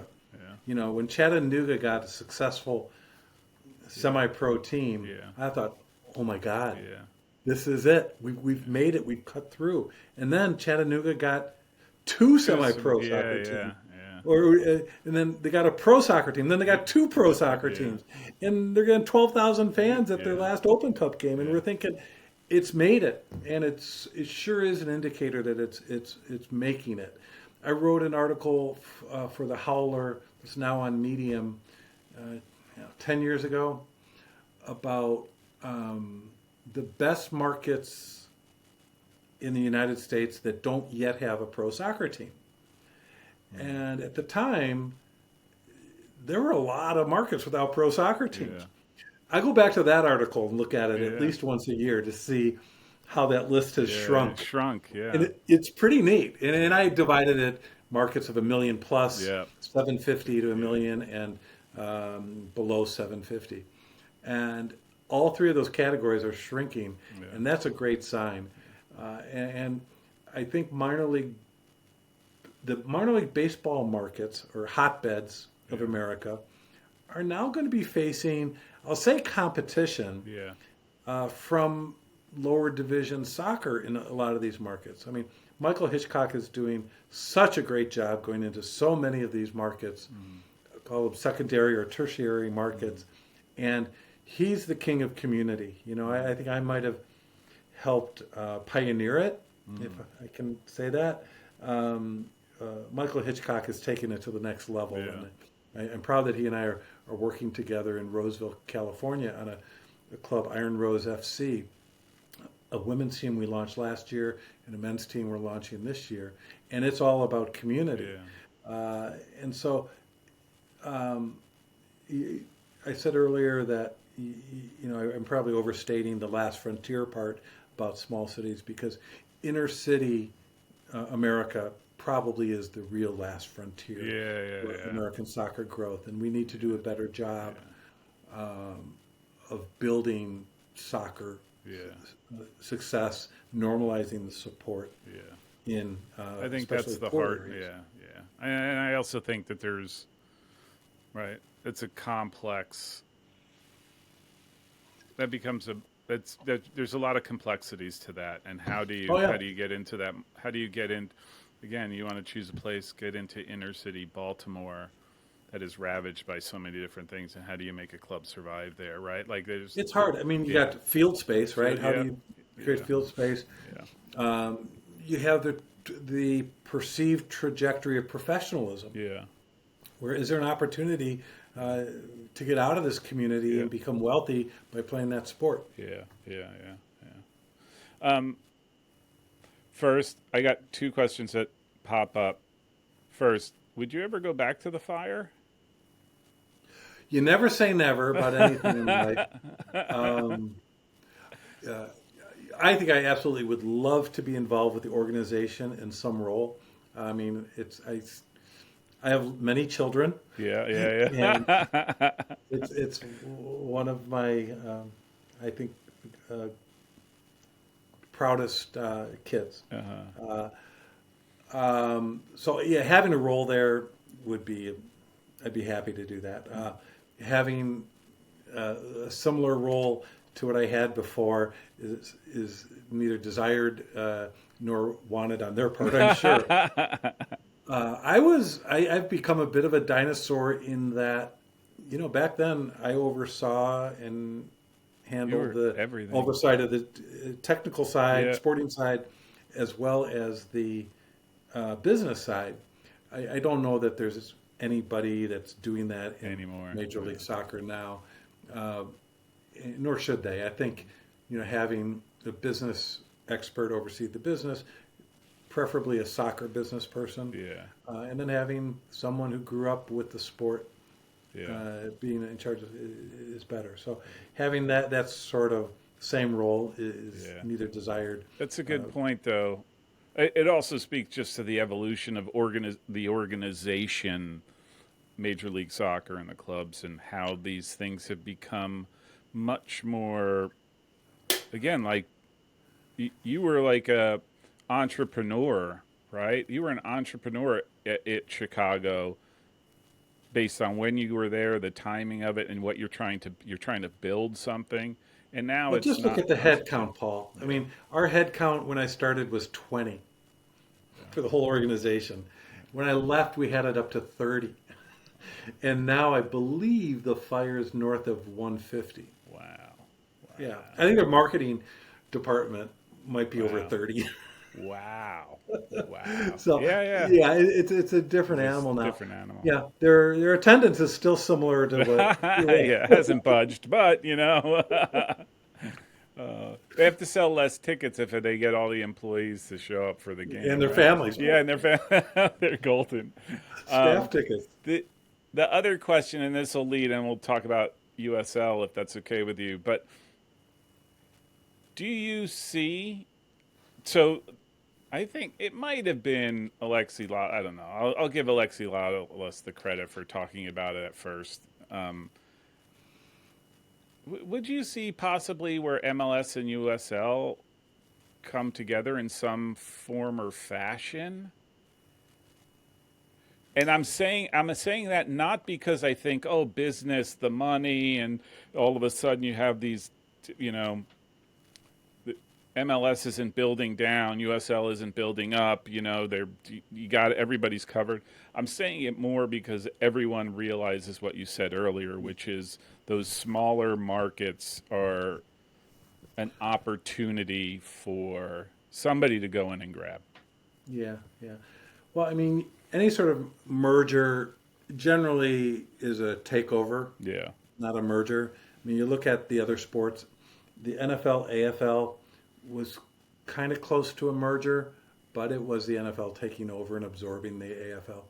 The NBA definitely absorbed four yeah, ABA teams. yeah. The NHL So absorbed yeah, four WHA teams. Um,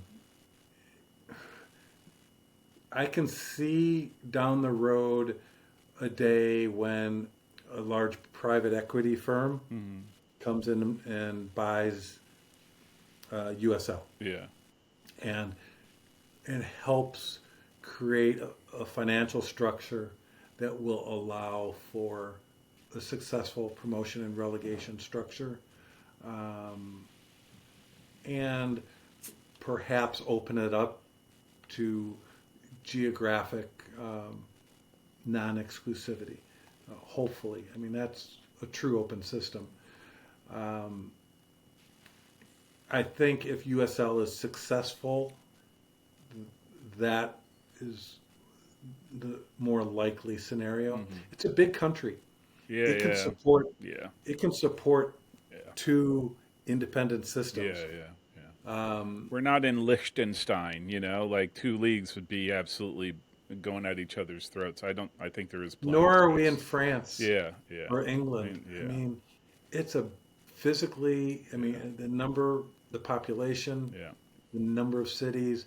It can have two first division yeah, leagues.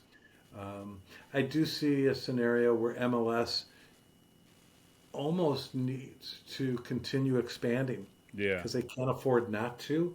mm, If markets continue to offer 600 million, seven hundred yeah, million, or even a billion for an expansion team, and so many of the teams are losing tens of millions of dollars yeah, annually, it's hard for them to say no, yeah, even if it means creating a first tier and a second tier. yeah, There's ways to structure it to mitigate the risk of being in the second tier yeah, so that a second tier team shares in the financial benefit of yeah, broadcast yeah, revenues yeah, nearly equal to the first yeah. tier and that sort of thing. Um, That's what I that. Sorry to interrupt, but that was my thinking. My thinking was more like, where does MLS go from here? Let's just say they go to 32 teams. Like, is there a defining line for them? And I'm not sure it's there. I think the defining line becomes, hey, let's do, which is why I think they did MLS Next Pro, and they're experimenting downstream. And sort of, how do we yeah, make it appealing for people to join MLS and expand it out? Because I do think, to your point, I think they have to keep going in that direction. I just, yeah, they seem like they want to own the sport yeah, yeah, in this country yeah, more so than U.S. Soccer, who yeah, should be the yeah, governing body. yeah, MLS has seemed like they want to be the governing body, yeah, and I, it's I don't like that yeah, personally. yeah, Um, from a business standpoint, I guess if they're, well, a negative person would say if they're greedy businessmen yeah, and they want to own as much of it as yeah, possible, that kind of makes sense to go down that path. Um, and USL is motivated by similar financial yeah, desires. From a soccer purist standpoint, I'd like to think that meritocracy mm, will uh, benefit the sport in the long run. yeah, Uh, and a takeover of USL by MLS, I think would happen if USL fails, however you define Yeah, fails, yeah, and they become weak yeah, and they're losing market share. yeah, At some point, maybe MLS will come in, offer what seems like a big number to essentially take over the youth programs, yeah, the USL 2, yeah, and maybe certain markets, yeah, and make that all work. Um, so I hope that doesn't happen. yeah, I think I'd like to see USL become a true open system, and I yeah, think their desire to go with promotion and relegation is a yeah, fantastic step in that direction. It's not the be all and end all. It's also not certain. mm-hmm. I mean, they've also announced expansion teams for Baltimore and Cleveland and Milwaukee and West Palm Beach and Yeah. Louisiana and Boise and all in the last 5 years, and none of those are playing soccer yet. So they make a lot of announcements Yeah, that aren't it. And frankly, it's probably easier to start a team in Cleveland than it is to execute promotion yeah, relegation. yeah, yeah, yeah. That being said, I think they're earnest in wanting to, Mm-hmm. and I think most of the teams are earnest in wanting to. And I think by putting the first division up there as the goal, it's what can motivate all the second division Yeah, teams and owners, because without that, they're like, well, why would we approve this? yeah, We've paid X millions of dollars for our second division yeah, license, yeah, and now I'm risking going down to third division. yeah. And you're going to give a guy who paid 20% of what I paid Yeah, the opportunity to get to the same level as me. yeah, But that first division carrot uh, can help address that. But it's going to be complicated. The players' union has to be brought on into board. this, Yeah, and getting their buy-in yeah, doesn't happen overnight. You're going to need to figure out, I'll call it parachute payments or solidarity payments, that, even yeah, something like when we put NISA together, my late business partner Jack Cummins and I, we put into the formula something called promotion payments, mm-hmm.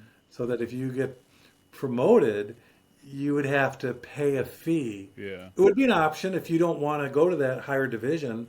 You don't You have can to stay in the pay. lower Yeah, division, don't have to pay the promotion fee. yeah, But that would help rationalize the differentiation of the yeah, entry fees, yeah, right? yeah. The I think it's an extremely complex issue, right? Like, and I took the announcement like an indication of interest because I realize those complexities. And I do think you bring it up, and it's the one part where I'm like, hey, I'm all for promotion and relegation, but I'm also like the execution guy. Like, how does that happen? And and until somebody explains to me how a team that's paid 25 million, an owner that's paid 25 million, you add the risk of being, yeah, you, Yeah. Yeah. I mean, and that's where the promotion payments come in or the mm-hmm, parachute payments come in. If you get a broadcast deal mm-hmm. worth $100 million, You and can then you soften the can, blow. Yeah, yeah, you can give them a parachute payment of yeah, 5 million a year for 3 years, and yeah, there's 15, you're 15 million, yeah, or whatever, or put some of the promotion payment yeah.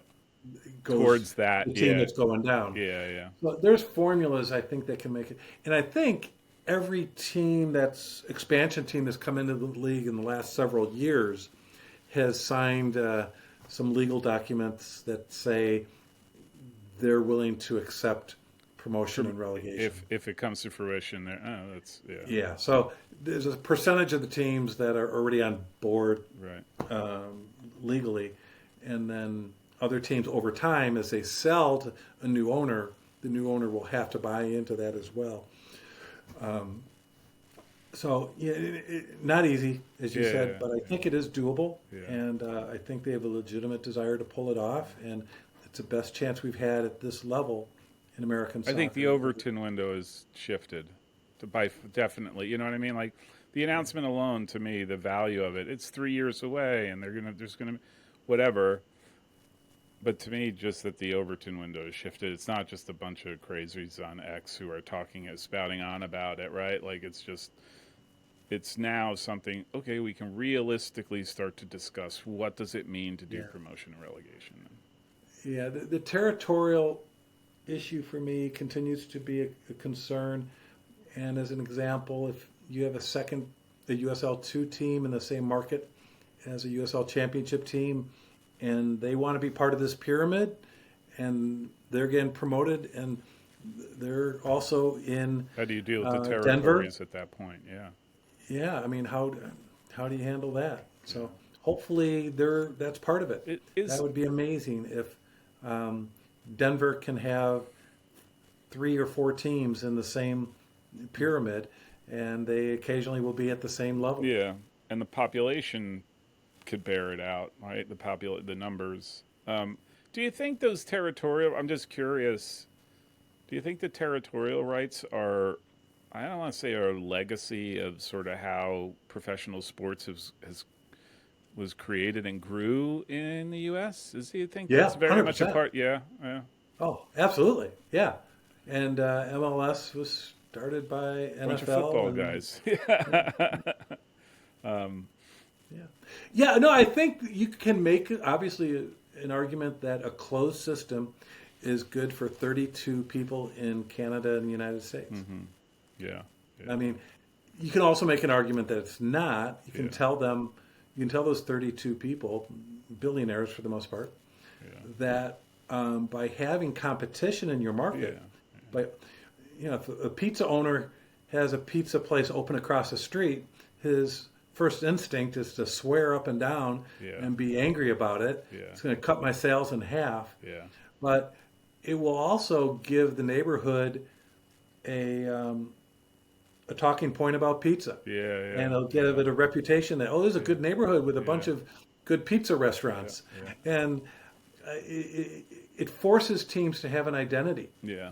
to try to get fans to go to their team instead Mm, of the other team. mm, So I would argue, and it creates more competitive games. mm-hmm. So it gets people in that town talking about soccer more than they had. It's well, what we talked about with Yeah, NYCFC being the best yeah, thing to happen to the Red Bulls. So I'd argue that for those 32 people, you're better off if you each have competition in your yeah. market. It's always found it's hard to dissuade somebody from a belief that they've long held. And I think to your point and what we mentioned earlier, a bunch of NFL guys have long held that you have to have territorial rights if you're going to have a team, and that's part of the equation. And it's very hard to dissuade them or pull them off of that, even in the context of soccer, which I think looks and operates differently than all the ex- outside of baseball, because I think baseball is the closest where, right, you're going to have, you know, double A ball, triple A ball, like it looks a lot similar, but for the other sports, it doesn't operate the Yeah, same way. but it's about in the same level having the competition. Yeah, For those 32 individuals that own MLS teams, it's not just about operating revenue though. It's about equity and being able to yeah, sell the team, and having a yeah, monopoly yeah, generally is better for the sale price yeah. than if there's 5 teams in that market where you have 5 different options to buy. Do you think they move? Do you think MLS does anything at this point, or do you think they sit back and wait and watch? They don't move because of it. Yeah, I think they won't move because of it until a broadcast agreement becomes serious money for USL. mm-hmm. So if USL would all of a sudden get a broadcast deal of north of 9 figures, then MLS might be start thinking, And if investors start coming into USL clearly to get a first division team, Mm-hmm. and they're paying, say, $50 million, As opposed to and these are 500. investors that are choosing USL over Yeah, MLS, yeah, yeah, then MLS may move and yeah, say, yeah, we may need to do pro rel ourselves. Mm. So, yeah, but I think they're going to be focused on their own Mm-hmm. situation and their own goals, which it sounds dirty, but is to own and control the sport in Yeah. the United States and Canada. Yeah, and Garber has said as much, right? He wants to, they want to be the ecosystem. The whole ecosystem Yeah, has to go through them to one degree or another, which is why I think they started the youth stuff and right. yeah, And I've said for a long time, whether like it or not, to capture the entire soccer market in the United States is a youth soccer market. Like that's invariably where I think the bulk of the money is spent and transferred and whatnot. And I think if you want to own that, if you want to be the recipient of that, that's what you have to control. You can have a club and you can do professional and all that stuff, but that to me is the periphery of the bigger pot, which is youth soccer market, right? And I think, but anyhow, Kent, couple more questions, and then I'll let you get on with your Friday evening because this has been fantastic. I like I said, I do appreciate it. Usually, I ask one question that, which is really interesting for you because you're so in deep with what are we not talking about as a soccer, to use the phrase, the soccer nation, a soccer country, what are we not talking about that we should, or at least should be on the radar? yeah. Because I'll just say, it feels like we talk about a hell of a lot. I'm just not sure we accomplish much, but that's just me being a little bit of a cynic. Well, a couple things. One, I think we tend to focus on the pro ranks more than a lopsided amount. Mm-hmm. Uh, I think semi-pro, amateur, youth, um, as you said, is a preponderance of the money is being spent on youth. And I don't know that we focus on those other parts of the sport in this country as much as we should. Similarly, I think we focus on the big teams in the big cities, meaning the 32 Yeah. MLS teams. Is it 32 or will San Diego be 32? Is that what the deal San is? Diego's 32. Yeah. I, maybe because it's a world I live in now, but these hundreds and hundreds of lower tier teams, men's and women's, deserve attention. And I think it's the future growth opportunities for the sport. Not that MLS or USL won't continue to grow at their top tiers, but I think the greatest room for growth is in these semi-pro amateur levels. Another area that I think needs to be talked about, it's been kind of my hot button the last few months, is we need to create more opportunities for competitive soccer for post-collegiate women. Okay? We have not one, but two first division women's soccer leagues in this country, which is great. But we have no second division leagues. We have no third division women's pro leagues. And 90% of the semi-pro competitive women's soccer that's out there is out of season collegiate leagues, Yeah. short season, Yeah. 4 weeks, 5 weeks, 6 weeks. The other, 40 to 45 weeks of the year, there's very little opportunity for women's soccer, amateur soccer. So you have recreational women's soccer Yeah. where they'll play once a You week, have twice the a week. ends of the spectrum, or ends of the right. You have the Yeah. pro ranks, and then you have the absolute amateur summer league type You have the thing. collegiate Yeah. players The and collegiate. Yeah. Yeah. collegiate players and Yeah. and elite high school players Yeah. are playing W League, Yeah. WPSL, UWS. Three excellent leagues and great opportunities for players of that age. For the men's soccer, post collegiate, You have everything. the world's your oyster, Yeah. right? Yeah. I mean, obviously the big ones, USL2 and NPSL and all the niche the nation stuff and You can go everything indoor if else, you the wanted to. EPSL, Yeah. Midwest Premier League. Yep. Um, but for the women, UPSL is doing some stuff for fall season women, which is great. But we need a lot more of that. Yeah. And I'm speaking about Chicago, where our women's team, last year their season was 29 days. We didn't make the playoffs, so and they have to structure it that way because most of the players are collegiate players Players. and Yeah. have to be back at their colleges, Yeah. and then they can't leave college until May, so they're in there. Yeah. But and then there's a great women's rec league in Chicago with 1,400 women registered. That's fantastic. But it's Yeah. rec, and they're playing once a week, and they're Gets not. canceled if it rains, and it's like, yeah, they don't Yeah. train. Yeah. So I think we need to create opportunities because maybe I'm gullible or naive, but I think if we create opportunities for post collegiate women to play longer season, we'll fill those teams, at least in the bigger markets to start. Yeah. And you can't have expensive travel. So we're not talking a national league by No. any means. These are semi-pro. Regionalized. Basically to reflect what NPSL and USL2 are doing Yeah. in League for Clubs. By the way, I love League for Clubs. Yeah. They're not perfect, but I think their vision is really good. In particular, they're affiliating with regional amateur leagues. They just announced one a couple days ago.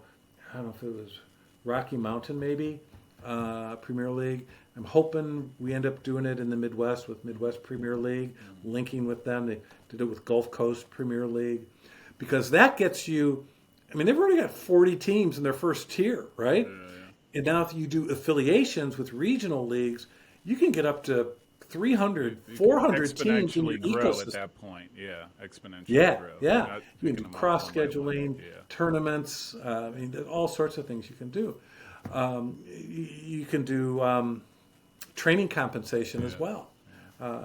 So, but on the women's side, I think that's a void that can be filled. And maybe you start out LA, Chicago, New York, Dallas, Houston, Bay Area, and just get 6 teams Yeah. in each of those regions. And in Chicago, it might have a team in Milwaukee, Yeah. Grand Rapids or something. In 2 or 3, DeKalb. You keep the travel costs down. And I don't know that it's going to be a moneymaker for any of the owners, but do it on a low budget where at least the women are getting opportunities and it's a stake in the ground to improve the pyramid for women so that it starts to look like the men's side on the amateur side, semi-pro side, and that will help justify a women's Open Cup. Yeah. Because there's been a lot of complaints, justifiably, It's not that there's no women's Open Cup, but a big part of it is the window to play and the number of teams that could do it. It's really hard. And U.S. Soccer finally, I think, is taking that seriously.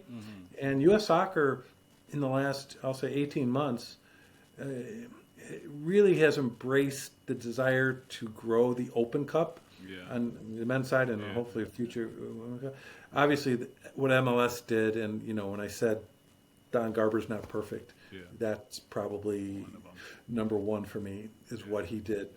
What they did as a league Or did to the Open right. Cup is Well, what they did decision-wise recently, but benign neglect is what I'd say. Like, yeah, we're in charge of it, but they didn't put any effort into it, right? Yeah. I think that's the reality. Yeah. So I'll give you those areas is what we should be paying more attention to. Is The women's side is very interesting to me because it almost reflects like, hey, how did women's soccer become something? It was the national team, right? And so it's sort of coming. It's coming downstream. How do you give more opportunity, more and more opportunity?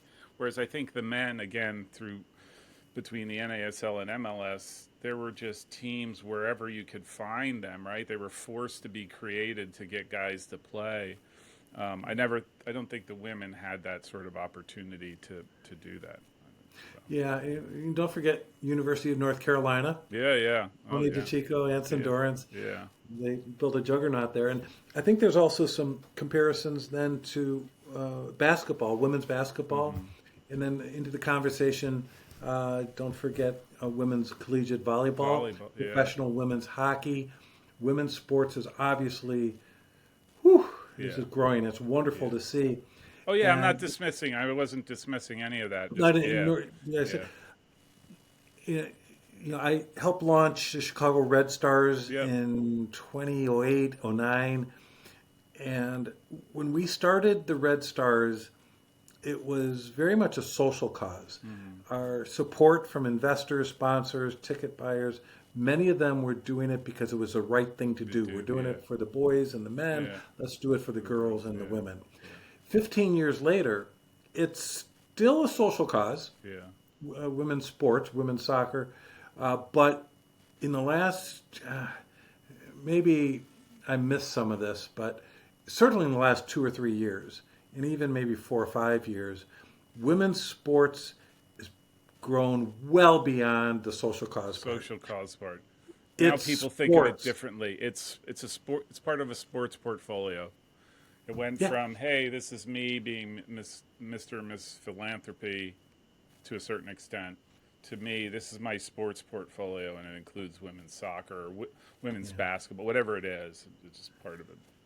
Yeah, and they're following the storylines. By they, I mean fans, not Fans, just yeah. women fans, but men fans, boy fans, girl fans, and they're following the storylines, the drama, the results of the games, the competition for first place. They're betting, they're gambling on it, and that's a positive. It shows emotional connections to the athletes and the teams. And there's going to be ups and downs and waves of growth. Yeah. But the 1999 Women's World Cup was about more than women's soccer. It was about more than women's sports. Yeah. It was about women and girls in society. Yeah. It was a societal change where it showed girls, young women, and women that they can do anything they want. Yeah. Anything a man can do. Yeah. And so Again, another moment in historically the Overton window shifting because of some catalyst, which was the '99 World Cup. The whole thing. I'm not just saying the iconic win at the Rose Bowl, which I was at, but the entire tournament was on display for that. And it just suddenly, hey, women can do these things, right? And I just think the thought process is a lot different. So. And credit the American leaders of that World Cup. Yeah. In particular, I think it was Marla Messing Yeah. that really stepped up and said no Yeah. to FIFA. They said no to FIFA. They said, FIFA. This tournament is not going to be in small college stadiums. Yeah. I remember reading those articles where she was like, "No way are we doing. Yeah, we're playing at UNC and over here and over that. No, we're going into the big stadiums and we're going to sell out." I think it was the quote or something like that. It was fantastic. Fantastic. Yeah. All right, I have one last question for you, and then we'll go. What's next for the house? We're at an inflection point. It's pretty exciting. So I'll try to give you a short history of the club. We started in 2020 during the pandemic. Perfect timing, buddy. Bad idea. As a pro team in a 20,000 seat stadium Yeah. with a fully paid staff, Yeah. well-paid staff. Yeah, and nobody well-paid allowed to attend. coach. Yeah. So 2021 was our first season. The doors were open, but no one came. And we lost our butt financially. It was hard. And we had to either go bankrupt after 2021 or re-envision what we were going to be. We chose the latter, in part because we had debt to people I had personal relationships with, and I didn't feel comfortable walking away from them by saying, "Oh, sorry, we went bankrupt. Yeah. Good luck." And we became a semi-pro men's team. Yeah. We joined a great up-and-coming regional soccer league, Midwest Premier League. We became a volunteer-run staff. Coaches volunteer, players volunteer, and we did well on the field. We qualified for the Open Cup the following year. It was a year of survival. I was playing defense with creditors, to be honest. It was stressful. Oh, I It could was, imagine. my hair was not gray, and I Yeah. actually had more hair back then. 2023 was a good year. It was a year of growth. We added beyond our men's team platform. We added a women's team that played an ad hoc schedule to see if it would work, a test basis. We added a youth program, 4 teams, a couple boys teams, a couple girls teams, to see if that could make sense. We also invested as a minority investor in a lower tier team outside London, England, Westfield FC. And 2023, again, we were successful on the field. We started getting players professional contracts. And we did well. We qualified for the Open Cup again for 2024. And in the Open Cup proper in 2023, we went as far as any other amateur team in the country. Only one other team, Tulsa FC, Tulsa Athletic, Sonny D'Alessandro's club, went as far as we did. And we beat my old pro team in Madison, Forward Madison. So we got some momentum, got some credibility, got some investors in, paid down some of our debts, got into some settlement agreements with some of those more aggressive creditors. And I got a little bit more sleep. We paid all the individual Your hair is growing employees. back. Will gain. No. And so it got better. And 2024, we put the women's team in WPSL. It's still playing a regional schedule to keep the cost down, but we in a regional conference with WPSL. The youth program tripled in size. We grew from like 50 kids to 150 kids. And that helps financially. Obviously, we're not charging as much as some of the clubs, but we're making money on it, and that's helping us survive and grow. Our team in London made the promotion playoffs. Nice. We did, because 2 teams in 8th tier league get up to the 7th, then the next 4 have a playoff. One of those goes, and we didn't make it, unfortunately. So we're back in the 8th tier, or still in the 8th tier. And then now as we go to 2025, we sent more of our men's team players to pro contracts. One of our women's team players got a call in with the Polish national team. Wow. So all in all, 15 of our men's team players signed pro contracts. I think I said earlier, maybe 3 of our coaches, including Matt Poland, a brilliant coach, signed on with the expansion team in Naples, Florida, FC Naples, and I believe he's still undefeated through 4 or 5 matches, Open Cup and USL 1 games. And I'm really bullish on Matt and have been for a long time. A young coach, and I think U.S. Soccer should keep their eyes on him.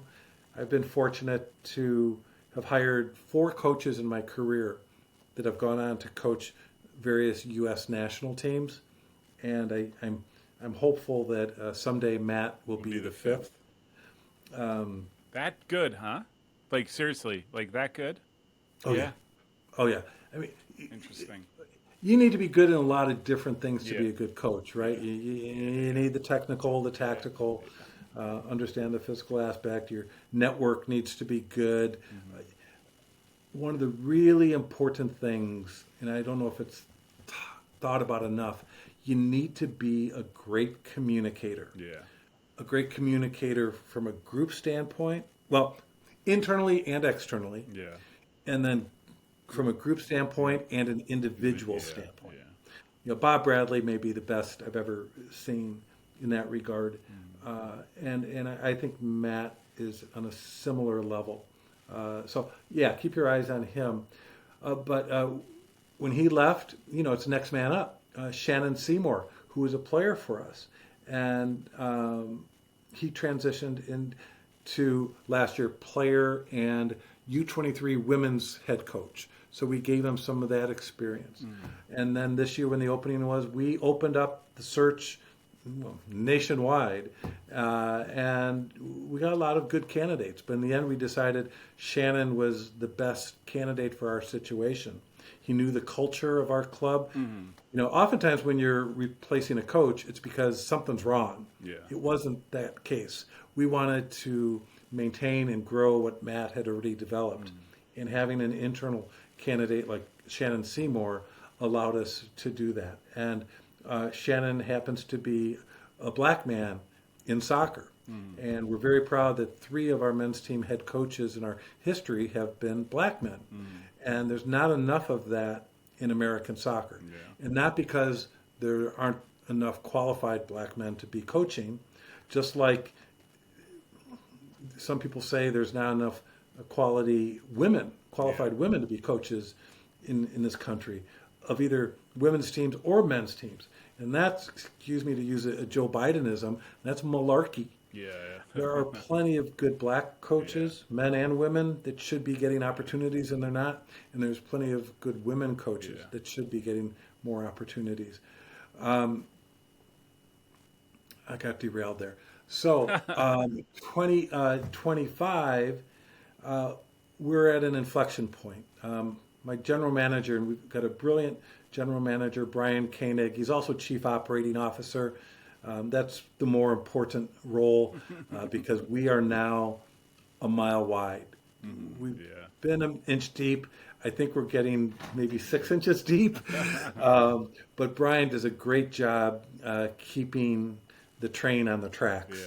And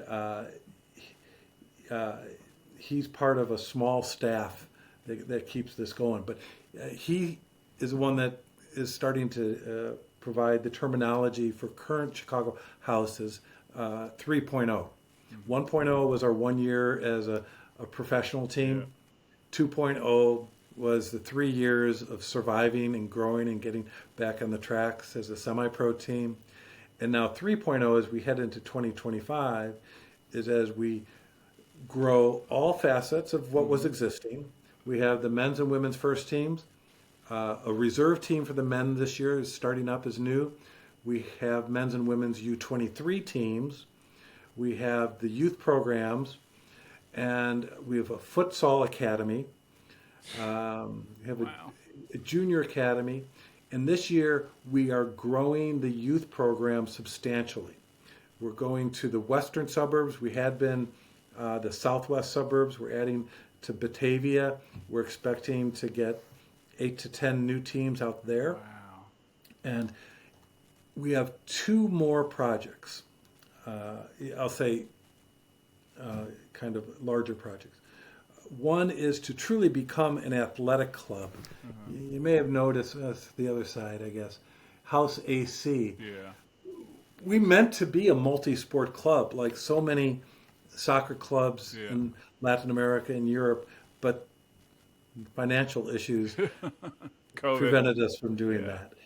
But now that we're back on our feet, we're pursuing becoming a true athletic club with multiple sports under the house banner. The first sports we're adding are tangential to soccer. We announced a couple weeks ago we're joining a semi-pro futsal league this fall and winter for both a men's team and a women's team. Real futsal? Real futsal. Futsal, not indoor.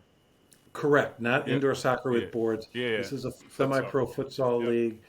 It started in Michigan, in Lansing, Michigan. They have a number of teams throughout Michigan, a team in Akron, team in Cincinnati, and now Chicago. I suspect it's going to grow fairly rapidly. They're doing it, it's called the Futsal Championship Series. In addition to having scheduled games, they're also doing mini tournaments where teams will come to one market for a weekend of games and go to a different market for a weekend of games. So that's one sport we're taking on. We have an advisory board that we started a year ago. It's up to about 60 active participants. and we meet informally, virtually, once a month, the third Tuesday of every month, and it gives us extra arms and legs and brains and networks to help us grow beyond our limited capacity with our no or low paid staff. And it's been very helpful in that regard. And it has a dozen committees, some traditional committees like marketing and ticket sales and corporate partnership and financial reports and capital raise committees. And then it also has some non-traditional committees. We have a community engagement committee that's very active in getting our name and our staff and our players out in the community and helping us support philanthropic causes and events and organizations that are mission aligned. We're a progressive, valued organization that, as I said earlier, is about inclusivity and equity. And we're soccer with a social conscience, and that community engagement committee is helping us implement that, so we're not just performative. We are performative too. We're out there in social media making public positions on what some people consider political issues. For the most part, it's not political. It's human rights. Human rights should not be political. Everyone should be supportive of equal rights and opportunities for people of all backgrounds. So one of our committees is an athletic club committee. See, I get off on tangents, but I come back around to it. One of our committees is an athletic club committee, and we've got some great folks on there that are helping steer us to identify the next sports to add on to our stable, our portfolio of sports under Chicago House. And we're considering, we started with, it's a funnel. We put in, a dozen plus possible sports, probably 2 or 3 dozen, and then we're narrowing it down to prioritize sports that, I'll give you a bit of a peek behind the curtain. The characteristics we look for in the sports we're going to take on next are to limit our exposure to budget crisis, limit opportunities to stretch our bandwidth. That's a sure way to really derail an organization is take on more than you can. And a third one is to opportunity to extend our brand. We want to be able, not just have a sport where a very small group of 6 people uber niche-ish, right? Like you don't want that either. So if we can, and there will be multiple. Eventually, I'd like there to be 5, 10, or more sports under the stable. I mean, you look at all these soccer clubs in Argentina. They all have a basketball team. They all have a Barcelona basketball, futsal, handball, roller hockey. I think ice hockey maybe now. Track and field. They're all over the place. Rhythmic gymnastics. Chess. Fencing.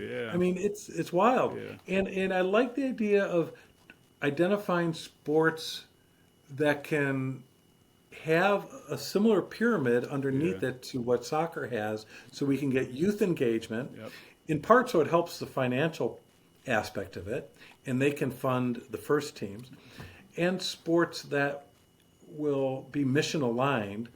We're kicking the tires on a professional ultimate frisbee team in a league called Premier Ultimate League.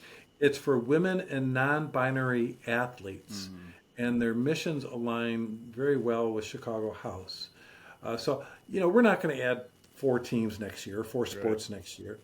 An individual sport like running, I think, makes a ton of sense, because then, anyone can join.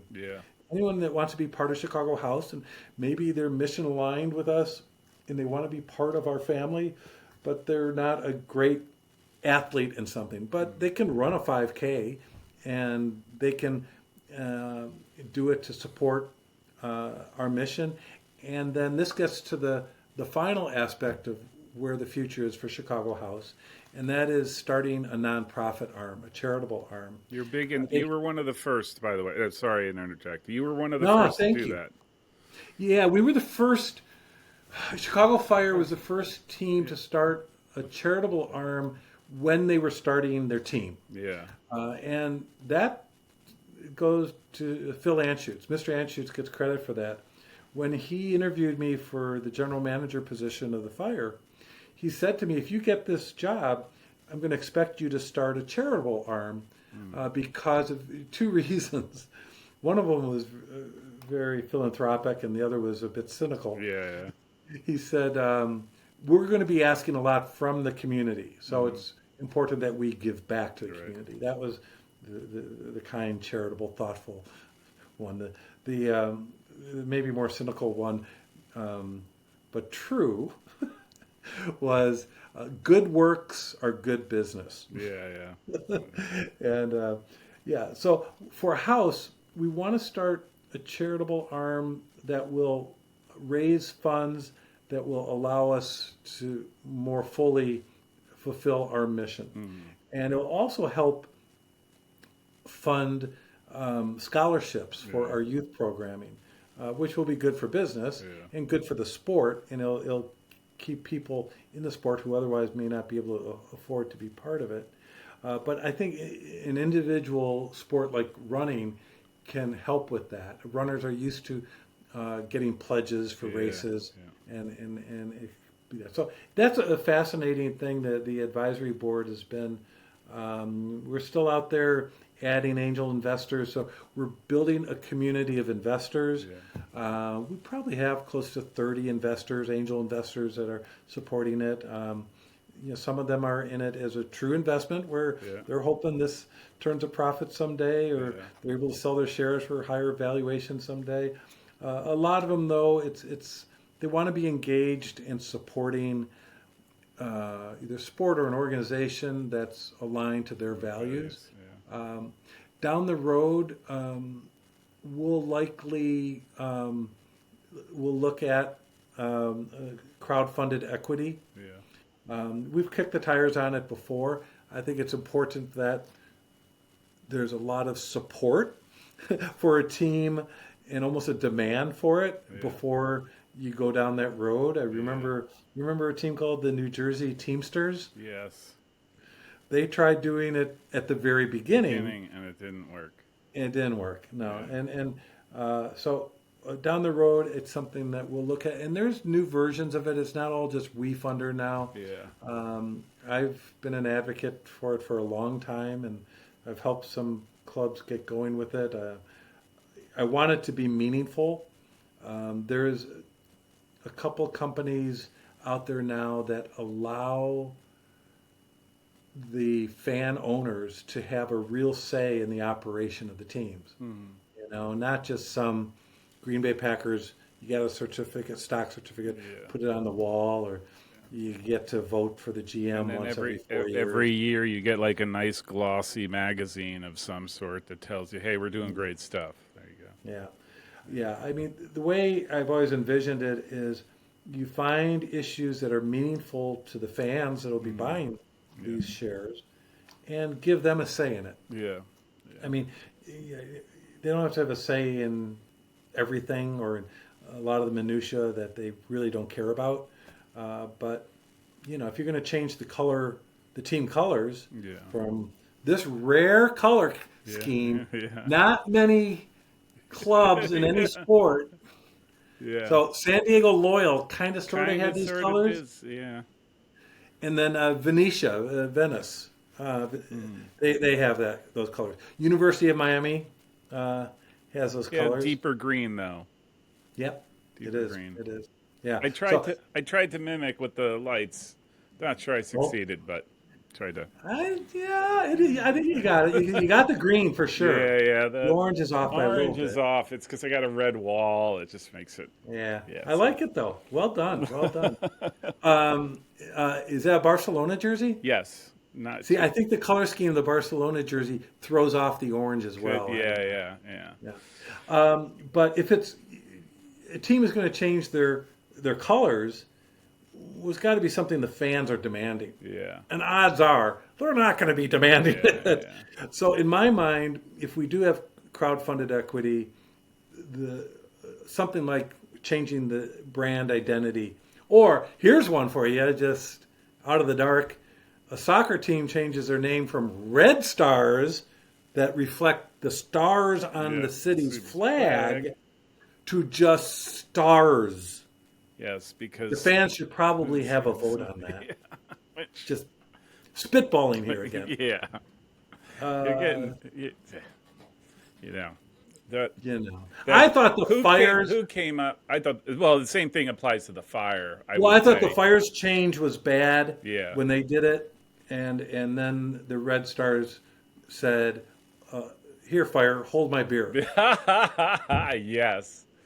I don't, you know what? Like I said, the only way I explain that is somebody spent a lot of time on a PowerPoint presentation and they were all in. At that point, they were committed. Yeah, you're too nice. I suspect the owner wanted she wanted to distance herself Yeah, from the previous identity of the club. right.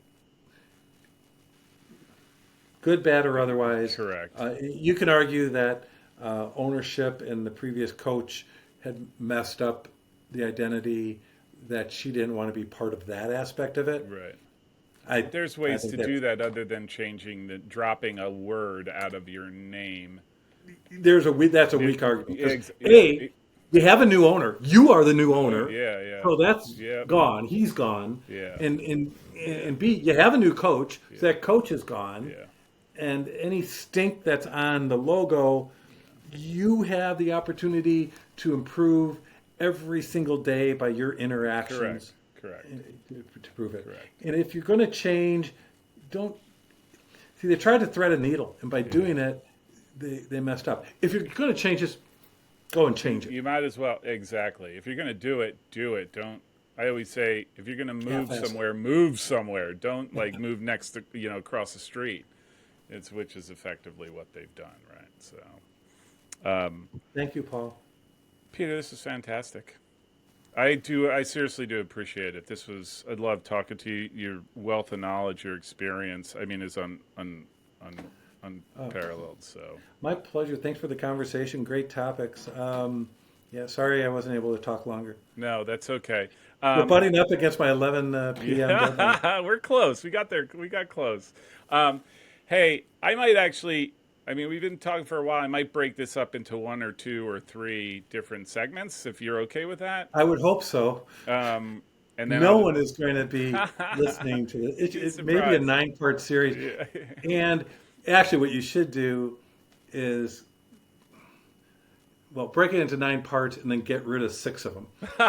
Yeah. 'Cause I'm sure there's some good stuff in there. Yeah, I'm going to break it up between our first segment where we, what do we talk about first? I'm already forgetful. Just about Wisconsin soccer, the Midwest. Yeah. Then I'll do a segment where we talk about like MLS and all that sort of the other stuff, and then we do the third one on USL. So maybe I'll do that. I trust you.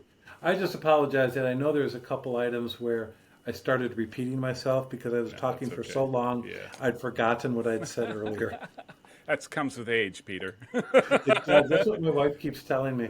Yeah. And I had a previous conversation where I said some of these same things, and I couldn't remember which of the conversations I said it in. There is so much, Peter. I'm not kidding you. Like I find a lot of the current discussions, and I probably said it, like I find it so like mundane, regular, like unthoughtful, like, and I try to look for conversations that I can have that are a little bit more in depth, a little bit more granular, just because I don't find the rest of anything I hear interesting, right? Like USL or Pro-Rel, right? Like it's just yay, great, no, terrible. There's nothing in between, and I'd rather talk about what's in between. So yeah, no, it's good. I like Jason Davis. I think he does some good things, but he has his own limitations. Yeah. And desire to grow listenership Not. requires that he limits the Yes. depth he can go into any Yeah. particular I subject. think he's doing those 15-minute, like, hey, and you think this is deep. It wasn't deep at all. Yeah, yeah. But it's deeper than a lot of the stuff you get Yeah. elsewhere. Very true. So I do give him credit for that. Very true. But there aren't many things like what you're doing, and it's a credit to you. Unfortunately, there's a reason there's not many of these. Well, A, because I don't know that there's a lot of people that can talk knowledgeably in depth that way. But also because people don't have the attention span Yeah. Yeah. to listen. Yeah. So your audience, if your goal was to get, 1,000, 10,000, Yeah. 100,000 listeners, this isn't the way You to need do a it. formula, and I don't. My problem is that I come up with a formula. I came up with a formula for you. My next formula will be for somebody different, and so I don't. There's no. There's no rhyme or reason, and I recognize that. So This it may not be neither here nor there, but one of my business partners with Blue Ribbon Football Group, along with Hitch and a gentleman named Evan Nadaner, is a friend named Chris Knowlton. And Chris is a big believer that there's room for a true American-based soccer radio channel. You can say a little bit like what Sirius XM has, but something more along the lines of traditional sports talk radio, Yeah. but soccer. Yeah. So like when there's breaking news, especially in American soccer, Yeah. but you don't ignore global soccer. Yeah. Everyone knows, well, let's see what they're saying on Channel Paul. Yeah. And maybe to start it out, it's 6 hours Yeah. a day of content, and you repeat it four times, Yeah. and maybe it's 3 shows of 2 hours apiece, so you're getting different, but it's more topical than what you get from it. And Jason Davis, I think, would be a great candidate to host or co-host one of those, but give them 2 hours. Yeah. really 2 hour window. It's your show. Yeah. Make And some- eventually yeah. grow it to maybe it's 3 8-hour Yeah. segments. Yeah. And then enough quality hosts where Yeah. you're doing it. He thinks there could be a market for that. So I don't know. I mean, if you think there is and you could be part of it or something, I'd be happy to introduce you to Chris, and maybe with his other ideas and connections, you could eventually get something going. All right, Peter. This was fantastic. I am not wearing this jacket just out of coincidence, just because you're interviewing me. I wear this jacket more than 100 times a year. Unless it's like 70 degrees or more, I wear it pretty much anytime the temperature's between 40 and 65 degrees. This is my jacket. This is what I live in. And at least once a It week. is a classic. It is a Someone will ask me. It is in fact, a today. classic. So today I had a meeting with this investor candidate who it morphed into, I want to start a version of U.S. Adult Soccer Association in England for cricket. That's what this meeting ended with. Anyways, with this woman. And at the end of the meeting, she asked me, she said, did you go to Princeton? So I get that question, as you can imagine. And you often. said yes. You said, of course I did. Well, I give one of 3 answers. The one I gave, I'm sorry, one of 4 answers. Actually, today was a new answer. I don't know that I've given this one before. I said, no, I stole it. So, and then probably, and I apologize. Sometimes I say, yes, I went to Princeton. Yeah, that works. And I apologize. It's saying you gave it to me or saying Mr. Rumor gave it to me. Yeah. That's probably my second most common response. Because the response people want to hear, give people what they want. Yeah. They say, yeah, Bob Bradley gave it to me. Yeah, yeah, totally. You know what? Let him have all the honors. Like, and because that'll, you know what? If that Yeah. boosts you Paul at who? all, Paul yeah, who? yeah, Mister Who? No, Who's- I don't know that guy. Yeah, Yeah. Yeah. you're How better many off. how You're many better off. human beings alive today know that you were Mr. Rumor? You know what? It's going to come out now because we're talking about it and I'm recording this. So I would guess there were, at the time, there were maybe three people that really knew it was me. Mike Mojito? Yeah. I can't believe that name has come up.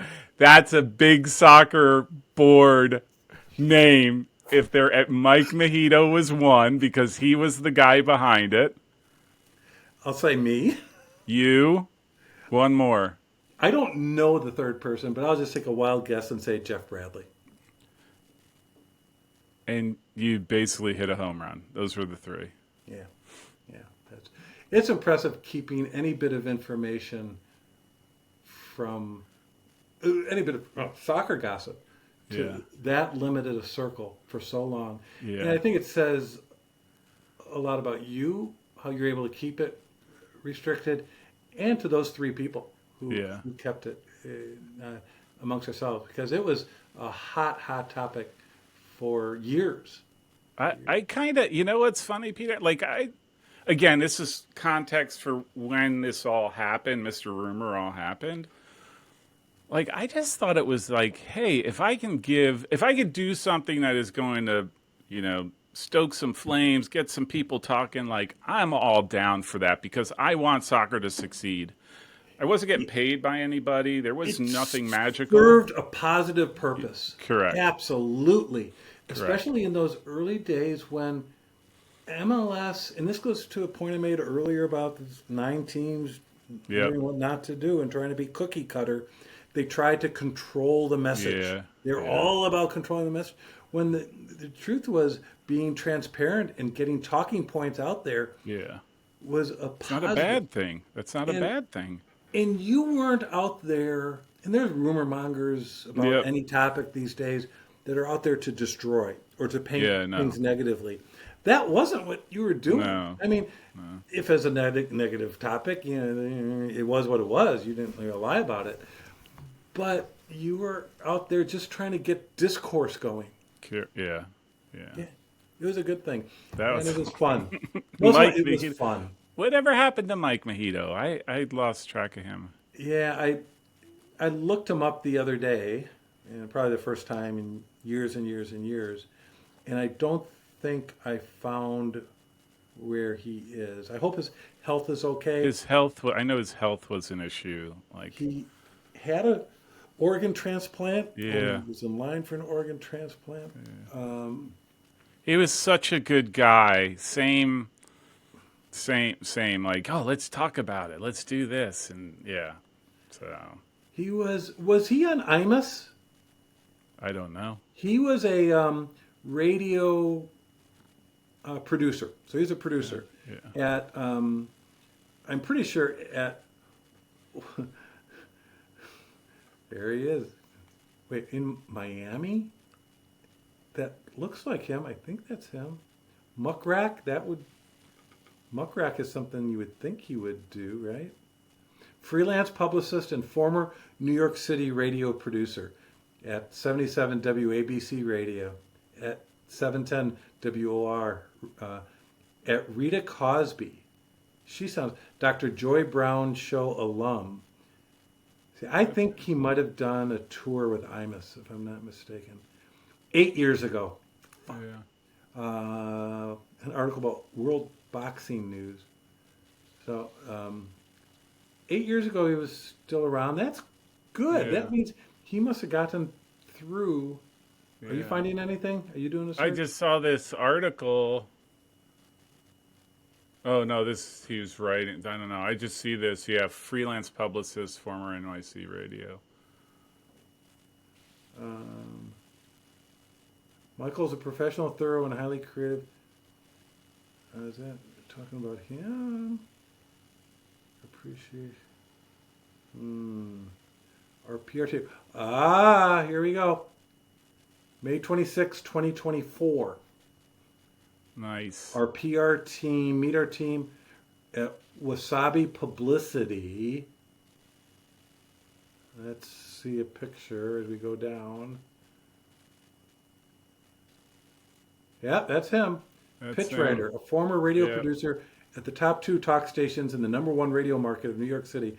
Michael was honored to produce a nationally syndicated, and for a former MSNBC Fox News anchor, at 77 ABC, he now spends his time crafting eloquent, riveting, and potent pitches and making good use of online thesauri. So this was, well, I thought it said, oh wait, I thought it said 2020. Again, I will say he was another one, right? Like he jumped on it because he was like, "Oh, this would just be great for getting people to talk about different things. Yeah. How can you do it?" And that was the way. That was the way back then, right? Like whoever had news, share it. And so Well, now I'm going to try to connect with them. There's an Instagram Michael Mejito. It's too common a name, though. I think there yeah, could be other Michael Mejitos out there. But yeah, good guy, nice guy. I liked him a lot. yeah. And misunderstood by a lot of people. Yes, very, very. I think they thought he was. Yeah, he was very. He was a funny dude too, wasn't he? Like, or is? I would assume he Yeah. still is, but he was a funny guy. We had a wager that I won. It was a. Were they Metro Stars or Red Bulls in 2003? I thought they were Metro Stars. I think so. Yeah, But Bob was their coach. yeah, And we met in the Open Cup final, and Mejito and me had a wager on that game, and we won 1-0, and I won, and I'm trying to remember what the wager was. It was something silly. It wasn't money. yeah. Because that's the only kind of wager he would do. It's like it's got to be something absurd, right? Like, Yeah, yeah, yeah. I'm so glad we won that game. Damani Ralph's second half goal. Holy buckets! If Bob would have won, and the Metro Stars got their first oh trophy yeah, over and us, that would have been bad. That would have been hurtful. That would have been hurtful. so that was the day after the Bartman game. You know the baseball Oh yeah, yeah, Cubs Bartman game. yeah. That was game 6. Was Bartman game at Florida Marlins and the Cubs, and I was in Chicago. I watched it at this Joe's Crab Shack near my apartment in Chicago, and then flew out to New Jersey the next day for the game, and that was game 7. So game 7 is going on parallel. And Ron Stern, do you remember Ron Stern? Mm-mm. He was a fire equipment, no, fire team ops guy. And he's a big White Sox fan. I'm a big White Sox fan. We're both Cubs haters. And so game 7 is going on at the same time That's the Open as our Cup game. game. And so it actually went a little bit later. So we win, and Sunil is giving the Open Cup medals to us on the platform. And we get our medals, and Ron passes out all the bottles of champagne to everybody, all the players, and they're all on the field. Champagne, got more champagne in the locker room, doing that. Champagne all gets. But Ron and I stayed on the field with our champagne bottles. We waited for the ticker that was going around Giant Stadium to give the final score of the Marlins beating the Cubs. And we popped our champagne. Yes, So yes. it was a double celebration. Double celebration. Oh, you did win. You won both twice in one day. Who would have thunk it? Yeah, yeah. Oh, That's- man. Yeah. Well, good It's stuff. amazing. I gotta say, I was thinking about this again when you agreed. Like, It's amazing to me, Peter. You've like there's got to be few people that have had your depth and breadth of experience in soccer, right? You talked about Bob Gansler, right? Indoor soccer, Paul. Indoor soccer, Yeah, outdoor soccer, yeah, men's soccer, yeah. women's soccer, Women's, yeah, first division, second division, third division, semi-pro. yeah. Yeah. Two areas I'm missing: youth soccer, although I'm overseeing this Yeah, yeah. burgeoning Yep. program, and playing the fucking sport. You've never played. Never played. Never. Another one, coaching. I've Coaching, never you've never coached. coached. Yeah. The Minnesota Thunder, when I was there, we did an indoor soccer game, Uh-huh. and it was an inter squad game. It was the Thunder players that also played indoor soccer in Yeah. the off season, and against the outdoor players that didn't play indoor soccer in the off season. We played Yeah. at an indoor facility Yeah. in Minneapolis, and we made programs up. I don't know if we had the public invited or not, but I actually made programs up with the Yeah. players' names and their indoor teams or their hometowns, whatever it was. And then I think Mr. Lagos was the coach of the outdoor guys, Yeah. and I'm listed as the head coach of the indoor guys. And I stood on the bench and I acted like I was knowing what I was doing, but I had no clue. So that's my only No coaching clue. experience. So you could take that one off of your list. You could say, I never played. That's the only thing. Well, okay. So with the Chicago Riot, the indoor team that the league owned, and I put together in 35 days to keep the league from folding because 35 days before the season started, the commissioner, Dave Grimaldi, gets the four teams on the phone and he says, bad news, Philadelphia and Rockford are folding. We only have four teams because it was six. Yeah. And the Rockford coach was on the line. He says, well, I got the players. They all live in Chicago. Why don't we have the owners all pitch in and put a team in Chicago? And the Waves owner says to me, because I'm on the call too, he says, well, Peter, you know Chicago. I'll run Milwaukee Wave next year, and you go start a team in Chicago. So I had 35 days to get it going. So, and we named it Chicago Riot after the Haymarket Square Riot. Yeah, yeah. There's like four different riots we named it after. The convention, 67 or 68. And then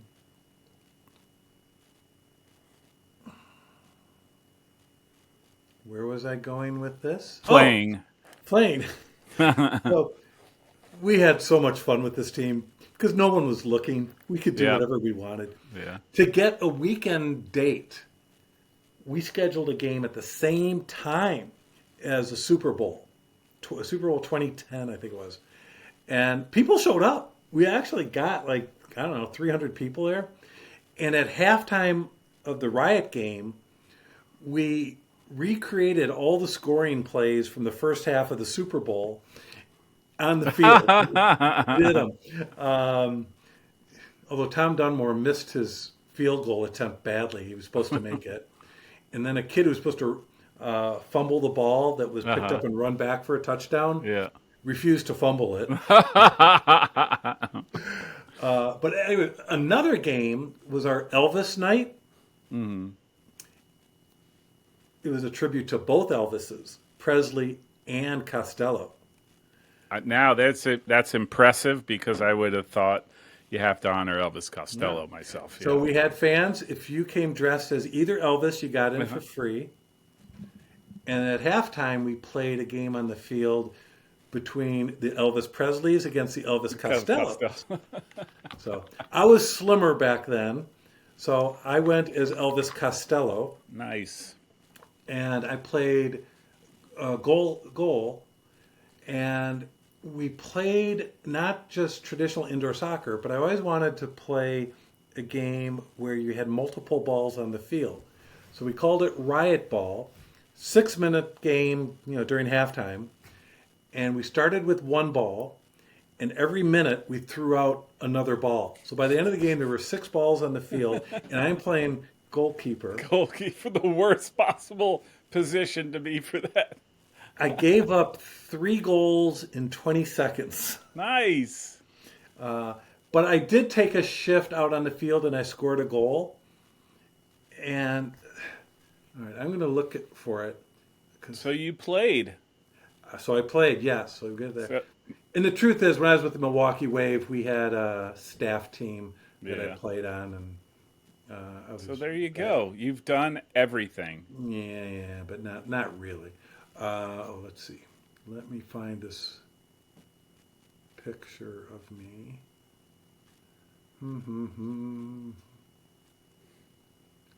Where is? Oh, boom. So I don't post on Twitter anymore because of Trump, because of Elon Musk. But I still keep it because it's the best photo archive I have. Yeah. Which is why I texted you there, by the way, because I didn't think I had. Oh, that's right, and that's why I didn't reply Yeah. right away because I don't Yeah. know. Oh, look at. Let's see. Is Elvis?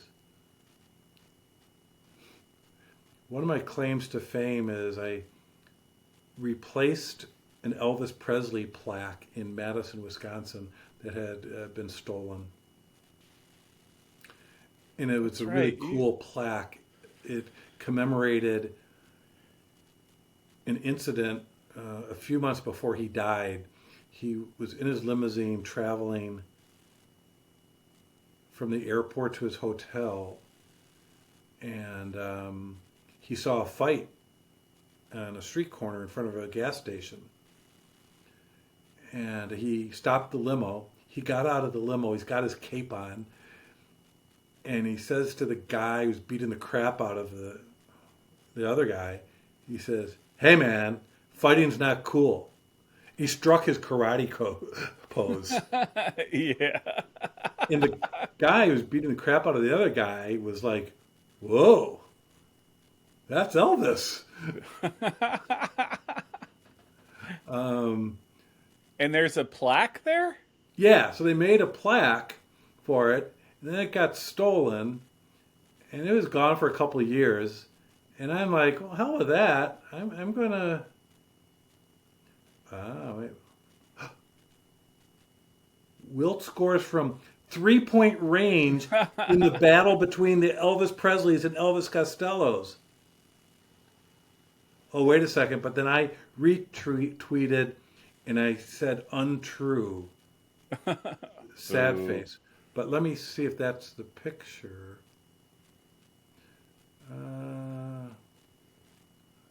Let's see. Go to this. Whoop, no. How do I? Oh, okay. So search Elvis. Because the Chicago Riot Twitter account still exists.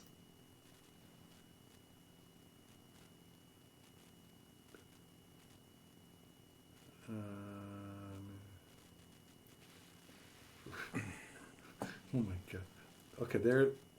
There's no picture of it. It just says Riot President Peter Wilt scores from 3-point range in the battle between the Elvis Presleys and Elvis Costellos. There's a Chicago Riot rugby, or was? Yeah. It's not. Chicago Hounds are the big one. Uh-huh. I think Riot is an amateur team. Yeah. They've been around a long time though.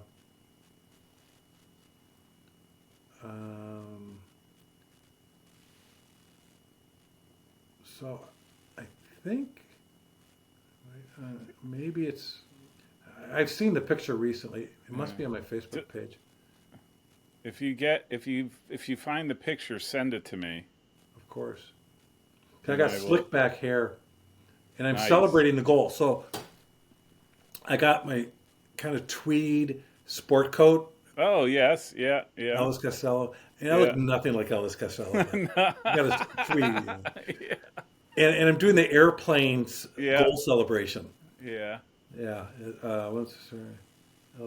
So if if you just showed somebody the picture, they would not in a million years say, "Hey, this is from some Elvis Costello thing."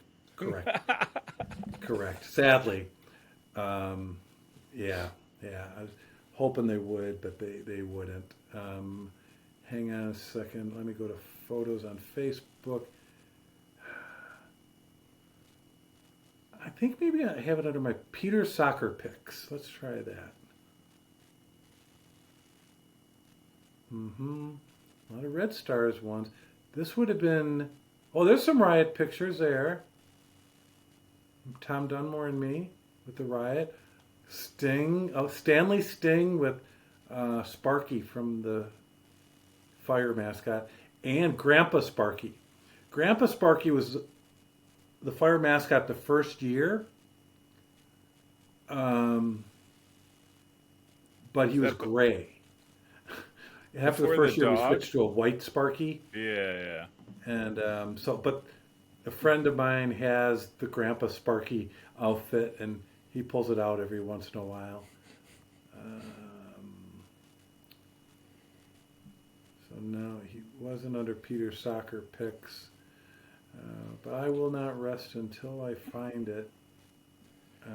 Wait, if I do, if I search my email, I still have a Hotmail account, and that has stuff that goes back to 2005.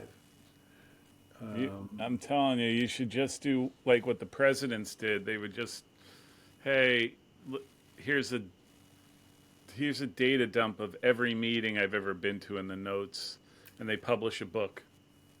Uh, You know, yeah. Nixon did that. I'm at like 75,000 words in my book. I think I need to get to like 125 and then edit it down to 75. Yeah, that would be. You have to do that just for the legacy. You know, just for like the historical record. Because, like I said, there's not a lot of. When I said earlier that people are ahistorical, I think it's just a thing of modernity and being on phones and stuff like that. But people, 30 years ago was not that long ago. You know, try to remind folks like there was nothing. There was nothing before MLS that was anything worthwhile, right? Like, So I'm looking, searching to 2011. Hello, Peter. I wanted to drop you a quick email regarding the game we recently attended and now have another reason to drop a note. My family attended the Elvis Night game a couple of weeks ago. You took a picture of the five of us with your cell phone, and the kids, ages 11, 9, and 9, had a good time. The Elvis glasses couldn't be beat. That's right, we gave away Elvis Costello glasses. yeah.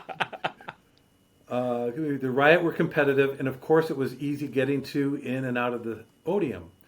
The Santa Lee's fan, brother, had his plastic trumpet. If I had known, I would have brought mine too. I wish there were a few more fans there, but continued marketing, social media presence, and word of mouth will help grow that over time. Regarding tickets, I assume ticket revenue is the major revenue source, but I thought full price tickets make it a little difficult for a family of five to come on more than an occasional basis. We got our tickets through the Living Social offering, and I'm glad to see the family pack option. I know it's a double-edged sword by possibly alienated season ticket holders, but maybe there's a way to provide some incentive to sell tickets in a way in advance, blah, blah, blah. So he's basically writing to complain about the prices. One last item of note. I went to the Bears game a week ago with one of my old high school friends, Jose Rodriguez. We played 1 year of varsity soccer together at Whitney Young High School and told him about the Riot game. Then he tells me that you and his son, Jose Jr., had a chess-related relationship years ago. That's crazy, and it's a small world. Jose says hello and says he'll come out now that he knows you're back in town. Keep up the good work. So this kid, Glenn Krause, VP of Engineering. He's a VP of Engineering and he's complaining about ticket prices? Okay. So this kid, Jose Rodriguez, 1998, March-ish, I'm a guest on the WGN TV morning show to promote the Fire in our first game. And also on the show was this 9 or 10 year old chess phenom named Jose Rodriguez, and I think they must have known in advance because well, I don't know. Anyways, I ended up inviting them to be my guest in my suite opening night, and so he and I became friends, and I sponsored him as a chess player for as long as I was with the fire and everything, and he was just a really good kid, and that's who he's talking about. So, hadn't thought about Jose for a long time. I hope he's doing okay. Did you play chess with him? Oh yeah, he beat me. Yeah, yeah, Like, yeah. yeah. And I played. I I used to be played. good. Yeah, I used to be a pretty good chess player myself, and I I used to think a little bit more of myself than I probably was, and I played a guy who was my doorman, and when I lived in Spain, and he was like a real serious chess player and had achieved some point level that was way beyond me. And I played him probably like every Sunday night for 3 years. And I did not win once. Like literally not once. And I would be like this the whole time, like concentrating, and he'd be like TV on, getting some food, and then he'd look and they're like, God. Yeah. I That's never funny. played chess after that again the same way. So, Yeah. anyhow. Well, I got my revenge on this woman. She was a kind of a alternative singer, songwriter. She played the accordion. So, and I was a fan of hers. You know, I fanboyed her, and we developed a friendship. And she eventually got into some pretty serious mental health issues and got out of the music business. But I was one of the few people she kept in touch with over her breakdown period. And when she was released from her mental health facility, we would get together and play chess. And we played pretty often. Like when I was working in Indianapolis, like I would drive up and spend an afternoon with her and play chess, and then and go back. But she would occasionally beat me, so it wasn't like Yeah. perfect. But I'd probably beat her 80% of the time, a lot of times. But it's a reason oftentimes just to spend time with someone. Yeah, yeah, It yeah. gives you That was it. It wasn't the game. The game had nothing to. Yeah, it was more like I am spending time with you in a fashion that is very like social. Like there's a element to it, right? Like Absolutely, yeah, yeah. absolutely. We need more of that, not less. You know, that's why. So This has been a real joy. I hope yep. you don't wait till you want to interview me for the next time No, no, we no. connect. You're more than welcome. If at any time you want to get on to talk about whatever you're doing, I gladly host you. So So do me a favor, shoot me your phone number because I don't know okay, that I have that. okay, man. And I that way I will. I Yeah. can text you and stuff as well. Yep. Sounds good, Peter. Do you ever touch base with Jeff Bradley? I have not in a while. He's doing the baseball gloves, which is really cool, and he's doing pretty well with it. Yeah. And he spends time down in North Carolina. I think Yeah, he his has a son's house. at Yeah, school. Yeah. and his kids are so. But I haven't not in a while. I sort Yeah. of. I've been removed from MLS for a while. When I tried the whole Philly thing, I just left a bad taste in my mouth, and just I was like, Yeah. I'm done. Yeah. And Me so, too. yeah, yeah, I yeah. tried 3 times to get back in Kansas City, Toronto. Well, Uh four huh. times because I tried Toronto twice Yeah, and Red Bulls. yeah, And now the 4 panned out, and I was like, yeah, it's not meant to be. I keep in touch with Jeff a little bit. I yeah, mean, it's Facebook stuff. yeah, yeah, yeah. And, unfortunately, I don't keep in touch with Bob. No. That's, um, You know, Michael, I think the U.S. national team stuff and then the MLS stuff. I think it really hate to say it, it takes a toll on somebody. So I think when he went back to Norway, I think he was perfectly, like I always, Oh, it yeah. was my sense, like I'm going for some peace and quiet and to do my thing. Yeah, And yeah. Well, and then for Michael to be able to help him is yeah, perfect. yeah, well, That's that's everything. perfect. Yeah, that's family, right? Like, Yeah. yeah, yeah, My guess um, is at some point Michael will get a head coaching job yeah. and hire Bob as his The assistant. assistant. Yeah, I could totally see that. Yeah, And I could totally see Bob being like, Bob's the type of guy, oh, yeah, I'll do that. Not because I want to be an assistant, but because I just want to be with my son as he learns the ropes and yeah. all that stuff. The other thing I tell people about Bob is he could be a successful coach in anything, Yeah, yeah. any other He sport wasn't, or in business or yeah, there's very few people who have that intuitive connection with the athlete. Again, to your point, it doesn't matter the sport. And I think that connection was probably his strength, yeah, like his ability to talk to guys. That yeah. And by the way, that's what I see in Matt Poland. yeah, Yeah, really, that's yeah. I think he would be good. Yeah. maybe I Emma should Hayes reach. is one of the other Yeah, national team coaches I hired, oh and she's yeah, been successful wherever she's gone, except where I nice. hired her.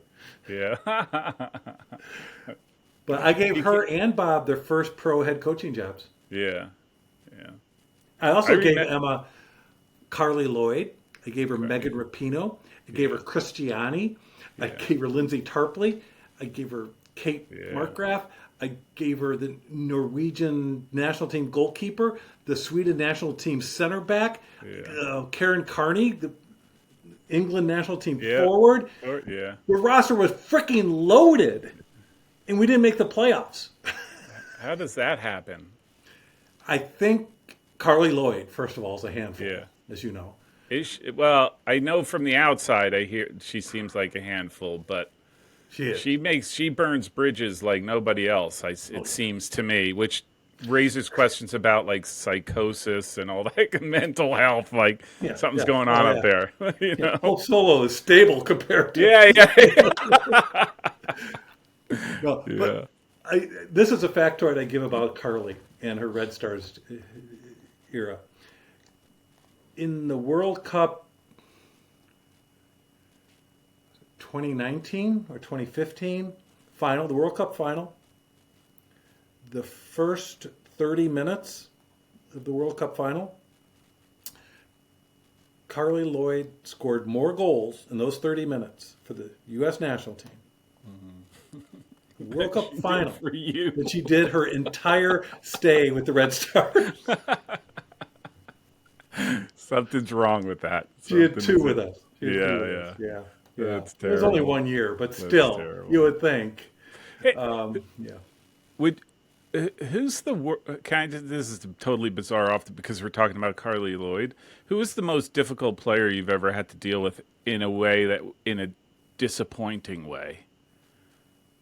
Right? Like I'm sure you've dealt with egos because you have to, right? This is the nature of the beast, but where you're like you're just not worth my time and energy anymore. Yeah. I'd have to put some thought into it, and unfortunately, I can't think of it. The examples that come to mind are actually opposites. You think of Eric Winalda and Christos Stoichkov, Yeah. both potential problem childs. And when Bob asked me to trade for Eric from New England, Yeah. I brought it up. I said, his attitude has gotten him out of San Jose, Yeah. Miami, Europe, Yeah. and now New England. I'm like, Yeah. what makes you think it'll be different here? And typical Bob, he said, you know, Eric can go two ways with us. Yeah. He can be a problem child, and with our group, Bob said, he will alienate himself. We Yeah. have strong, positive personalities with Peter, obviously, and even Jesse and CJ and Chris and Christo. And he said, Eric's not a big enough fish that he's going to be able to get away with the shit he gets away with. Yeah. And he said, or he can adapt. Yeah.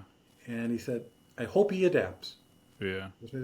And sure enough, he early on tried bad mouthing our equipment manager and our team staff, and the Not having player that. would have none of it. Yeah. And he quickly learned. And so when Eric was elected into the National Soccer Hall of Fame, he called me up and he says, I don't know if you heard, I was elected. I'm going to be inducted into the Hall of Fame. I said, yeah, congratulations. I'm happy. He said, I'm calling to ask you if it's okay if I go in as a Chicago Fire player.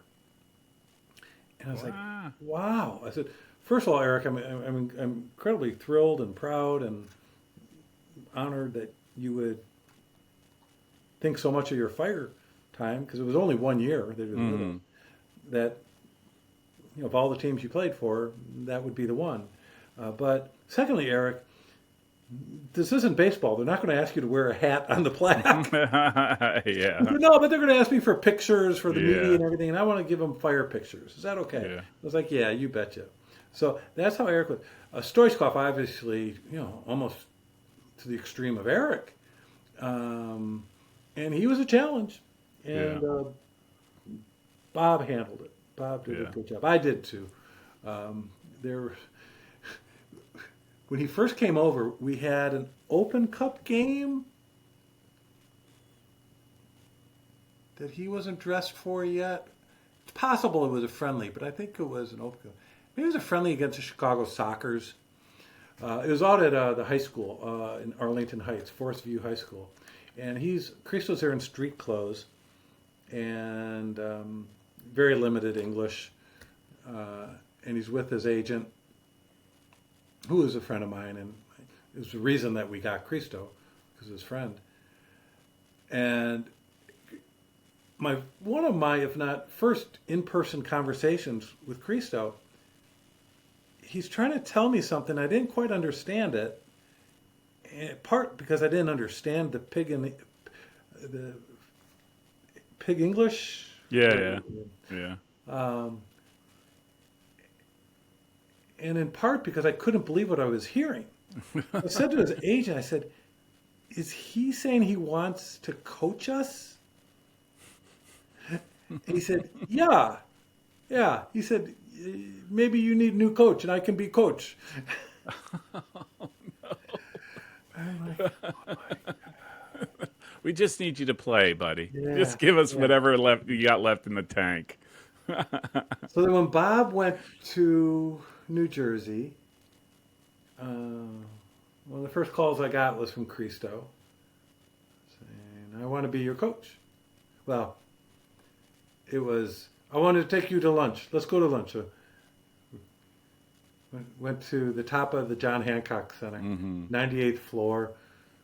He said, oh, order anything you want. I'm behind. And of course came, Yeah. he wants to be the coach.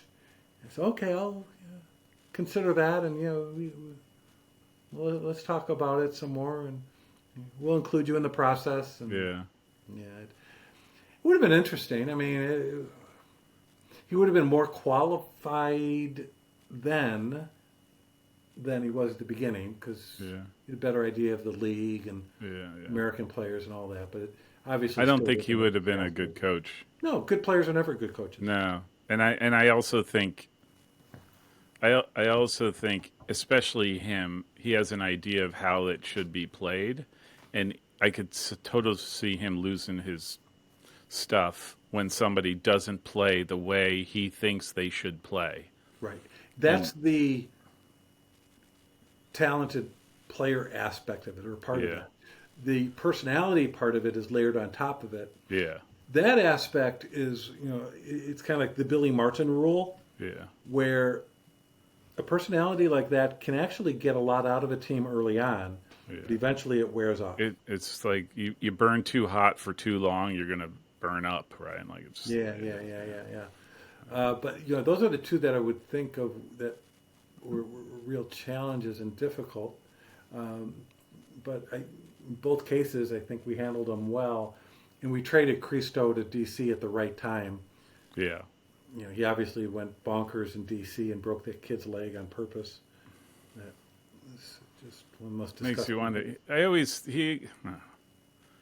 He got more like weird, whacked out the older he got, as his, I think his talent, not his talent, but his ability to keep up with all the younger guys, it started to pare back, and Yeah.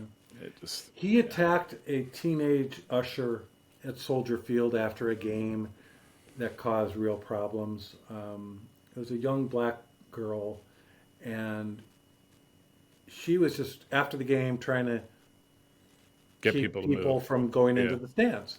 yeah, And he was calling for his friend to come down on the field, and she was yeah, just saying, "No, you can't go on the field without yeah. a credential." And then he came over the boards, went up the little stairs, grabbed the teenager by her arm, pulled her to the side so his friend could come down.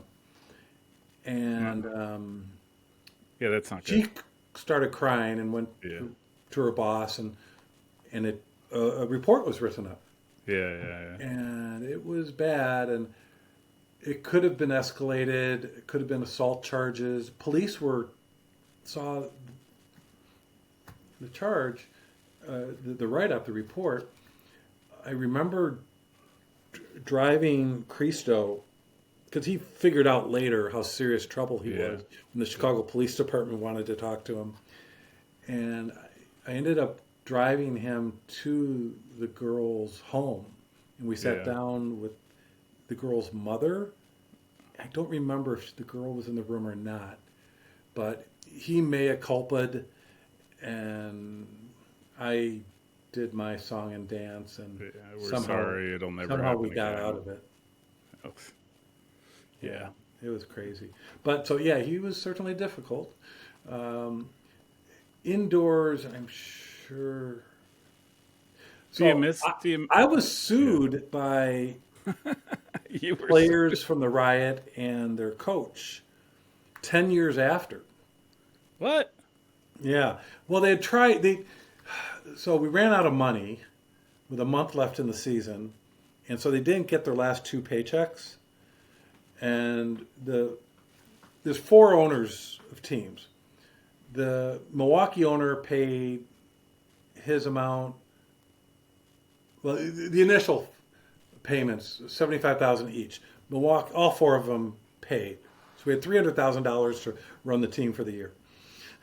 And then we ran out in late January, I think. And the season went till early March.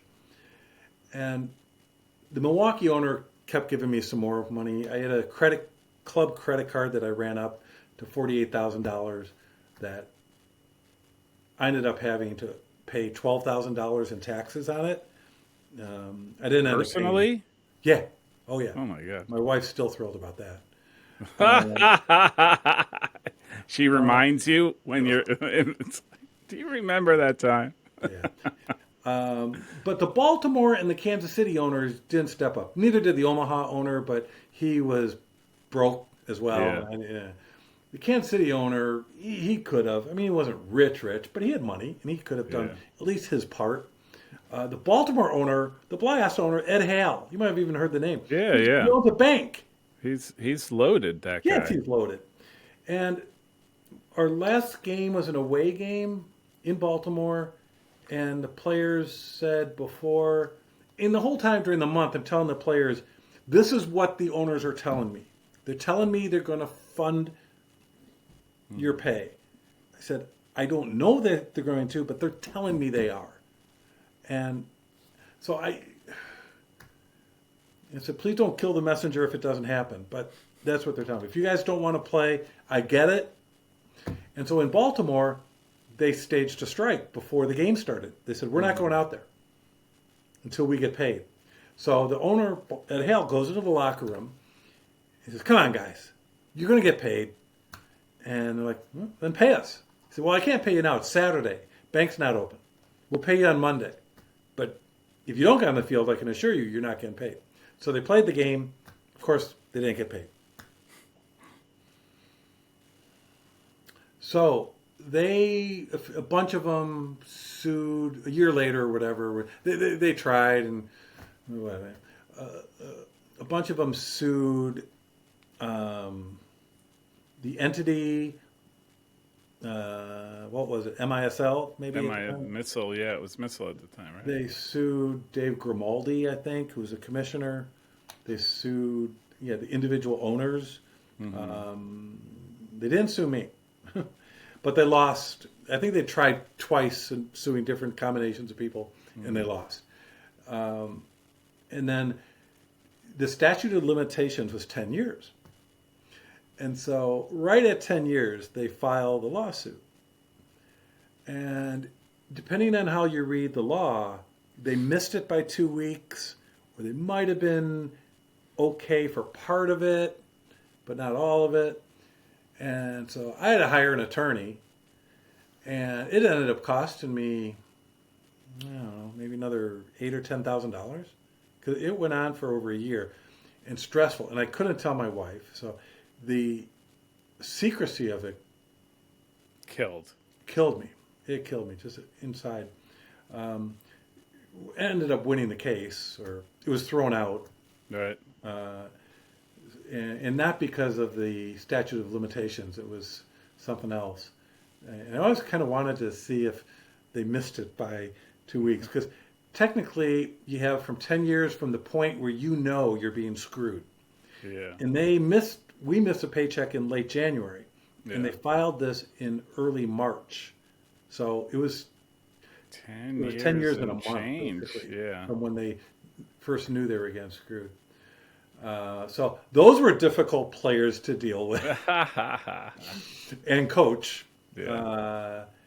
And yeah, I've had a couple of those players have said bad things about me on social media Yeah. because of it. And I got one of them. So easy. To take it So easy down. to do. So brave, right? So brave to do that.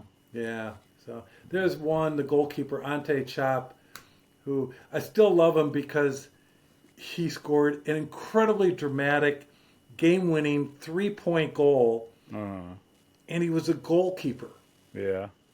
And I think he had another goal in that game, and it was it was unbelievable end of the game. It was like with 3 seconds left or something, or maybe he had one goal to get into overtime, and then he got the game winner. And I had a bottle of champagne for some reason, and I gave it to him for that game. The riot, I mean, it was pure hell going through, as you can imagine, trying to get it. But it was probably the most fun I ever had in soccer. Yeah. And that's where I got to work with Tom Dunmore for the first time. So he was an illegal worker. He's from England.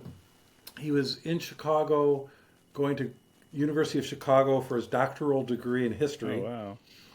And his girlfriend was a friend of mine, and a Polish girl, and a supporter of the fire and stuff. And so I couldn't hire Tom to be my vice president of marketing because he didn't have his visa for working. So I hired his girlfriend, who he's now married to, and I paid her. And he did the work. And he did the work. Yeah.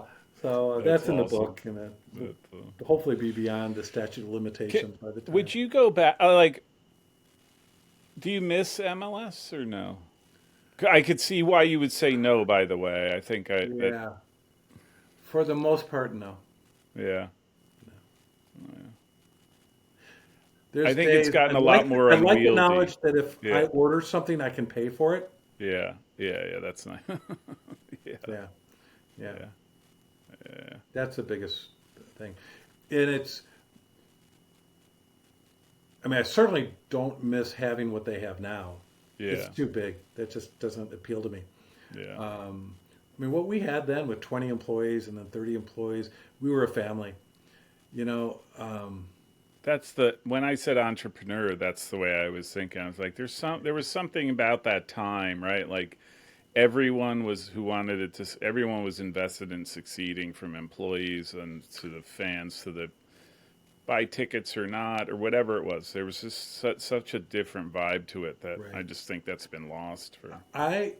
For better or worse, I never fired a person while I was at the fire. Yeah. I talked a few of them into resigning. Yeah. Or looking for a new job. Look for your option. Yeah. Why don't you explore some other options? Yeah. But yeah, in 8 years, and then virtually everyone on that staff went on to higher positions. Yeah. Some general managers came out of Yeah. there, Yeah. and yeah, I do think like something that was another one of those moments in hindsight where I'm like, when you left, and who was first? Guppy, Was it what? John Guppy. John Guppy. Like that was the beginning to me where it was like there's a transition going on here that is not for the I don't think for the better. Where it, all of a sudden it became right like there's a distance between the community and Yeah, then the club and the entity, and it just got further and further and further away. And I think yeah, that's where MLS is now, right? Like, yeah, yeah. All right, I should go feed my cats. go, yeah, because they're hovering around. Peter, as always, thank you. We'll Peace see out. ya. See Bye. ya. Bye.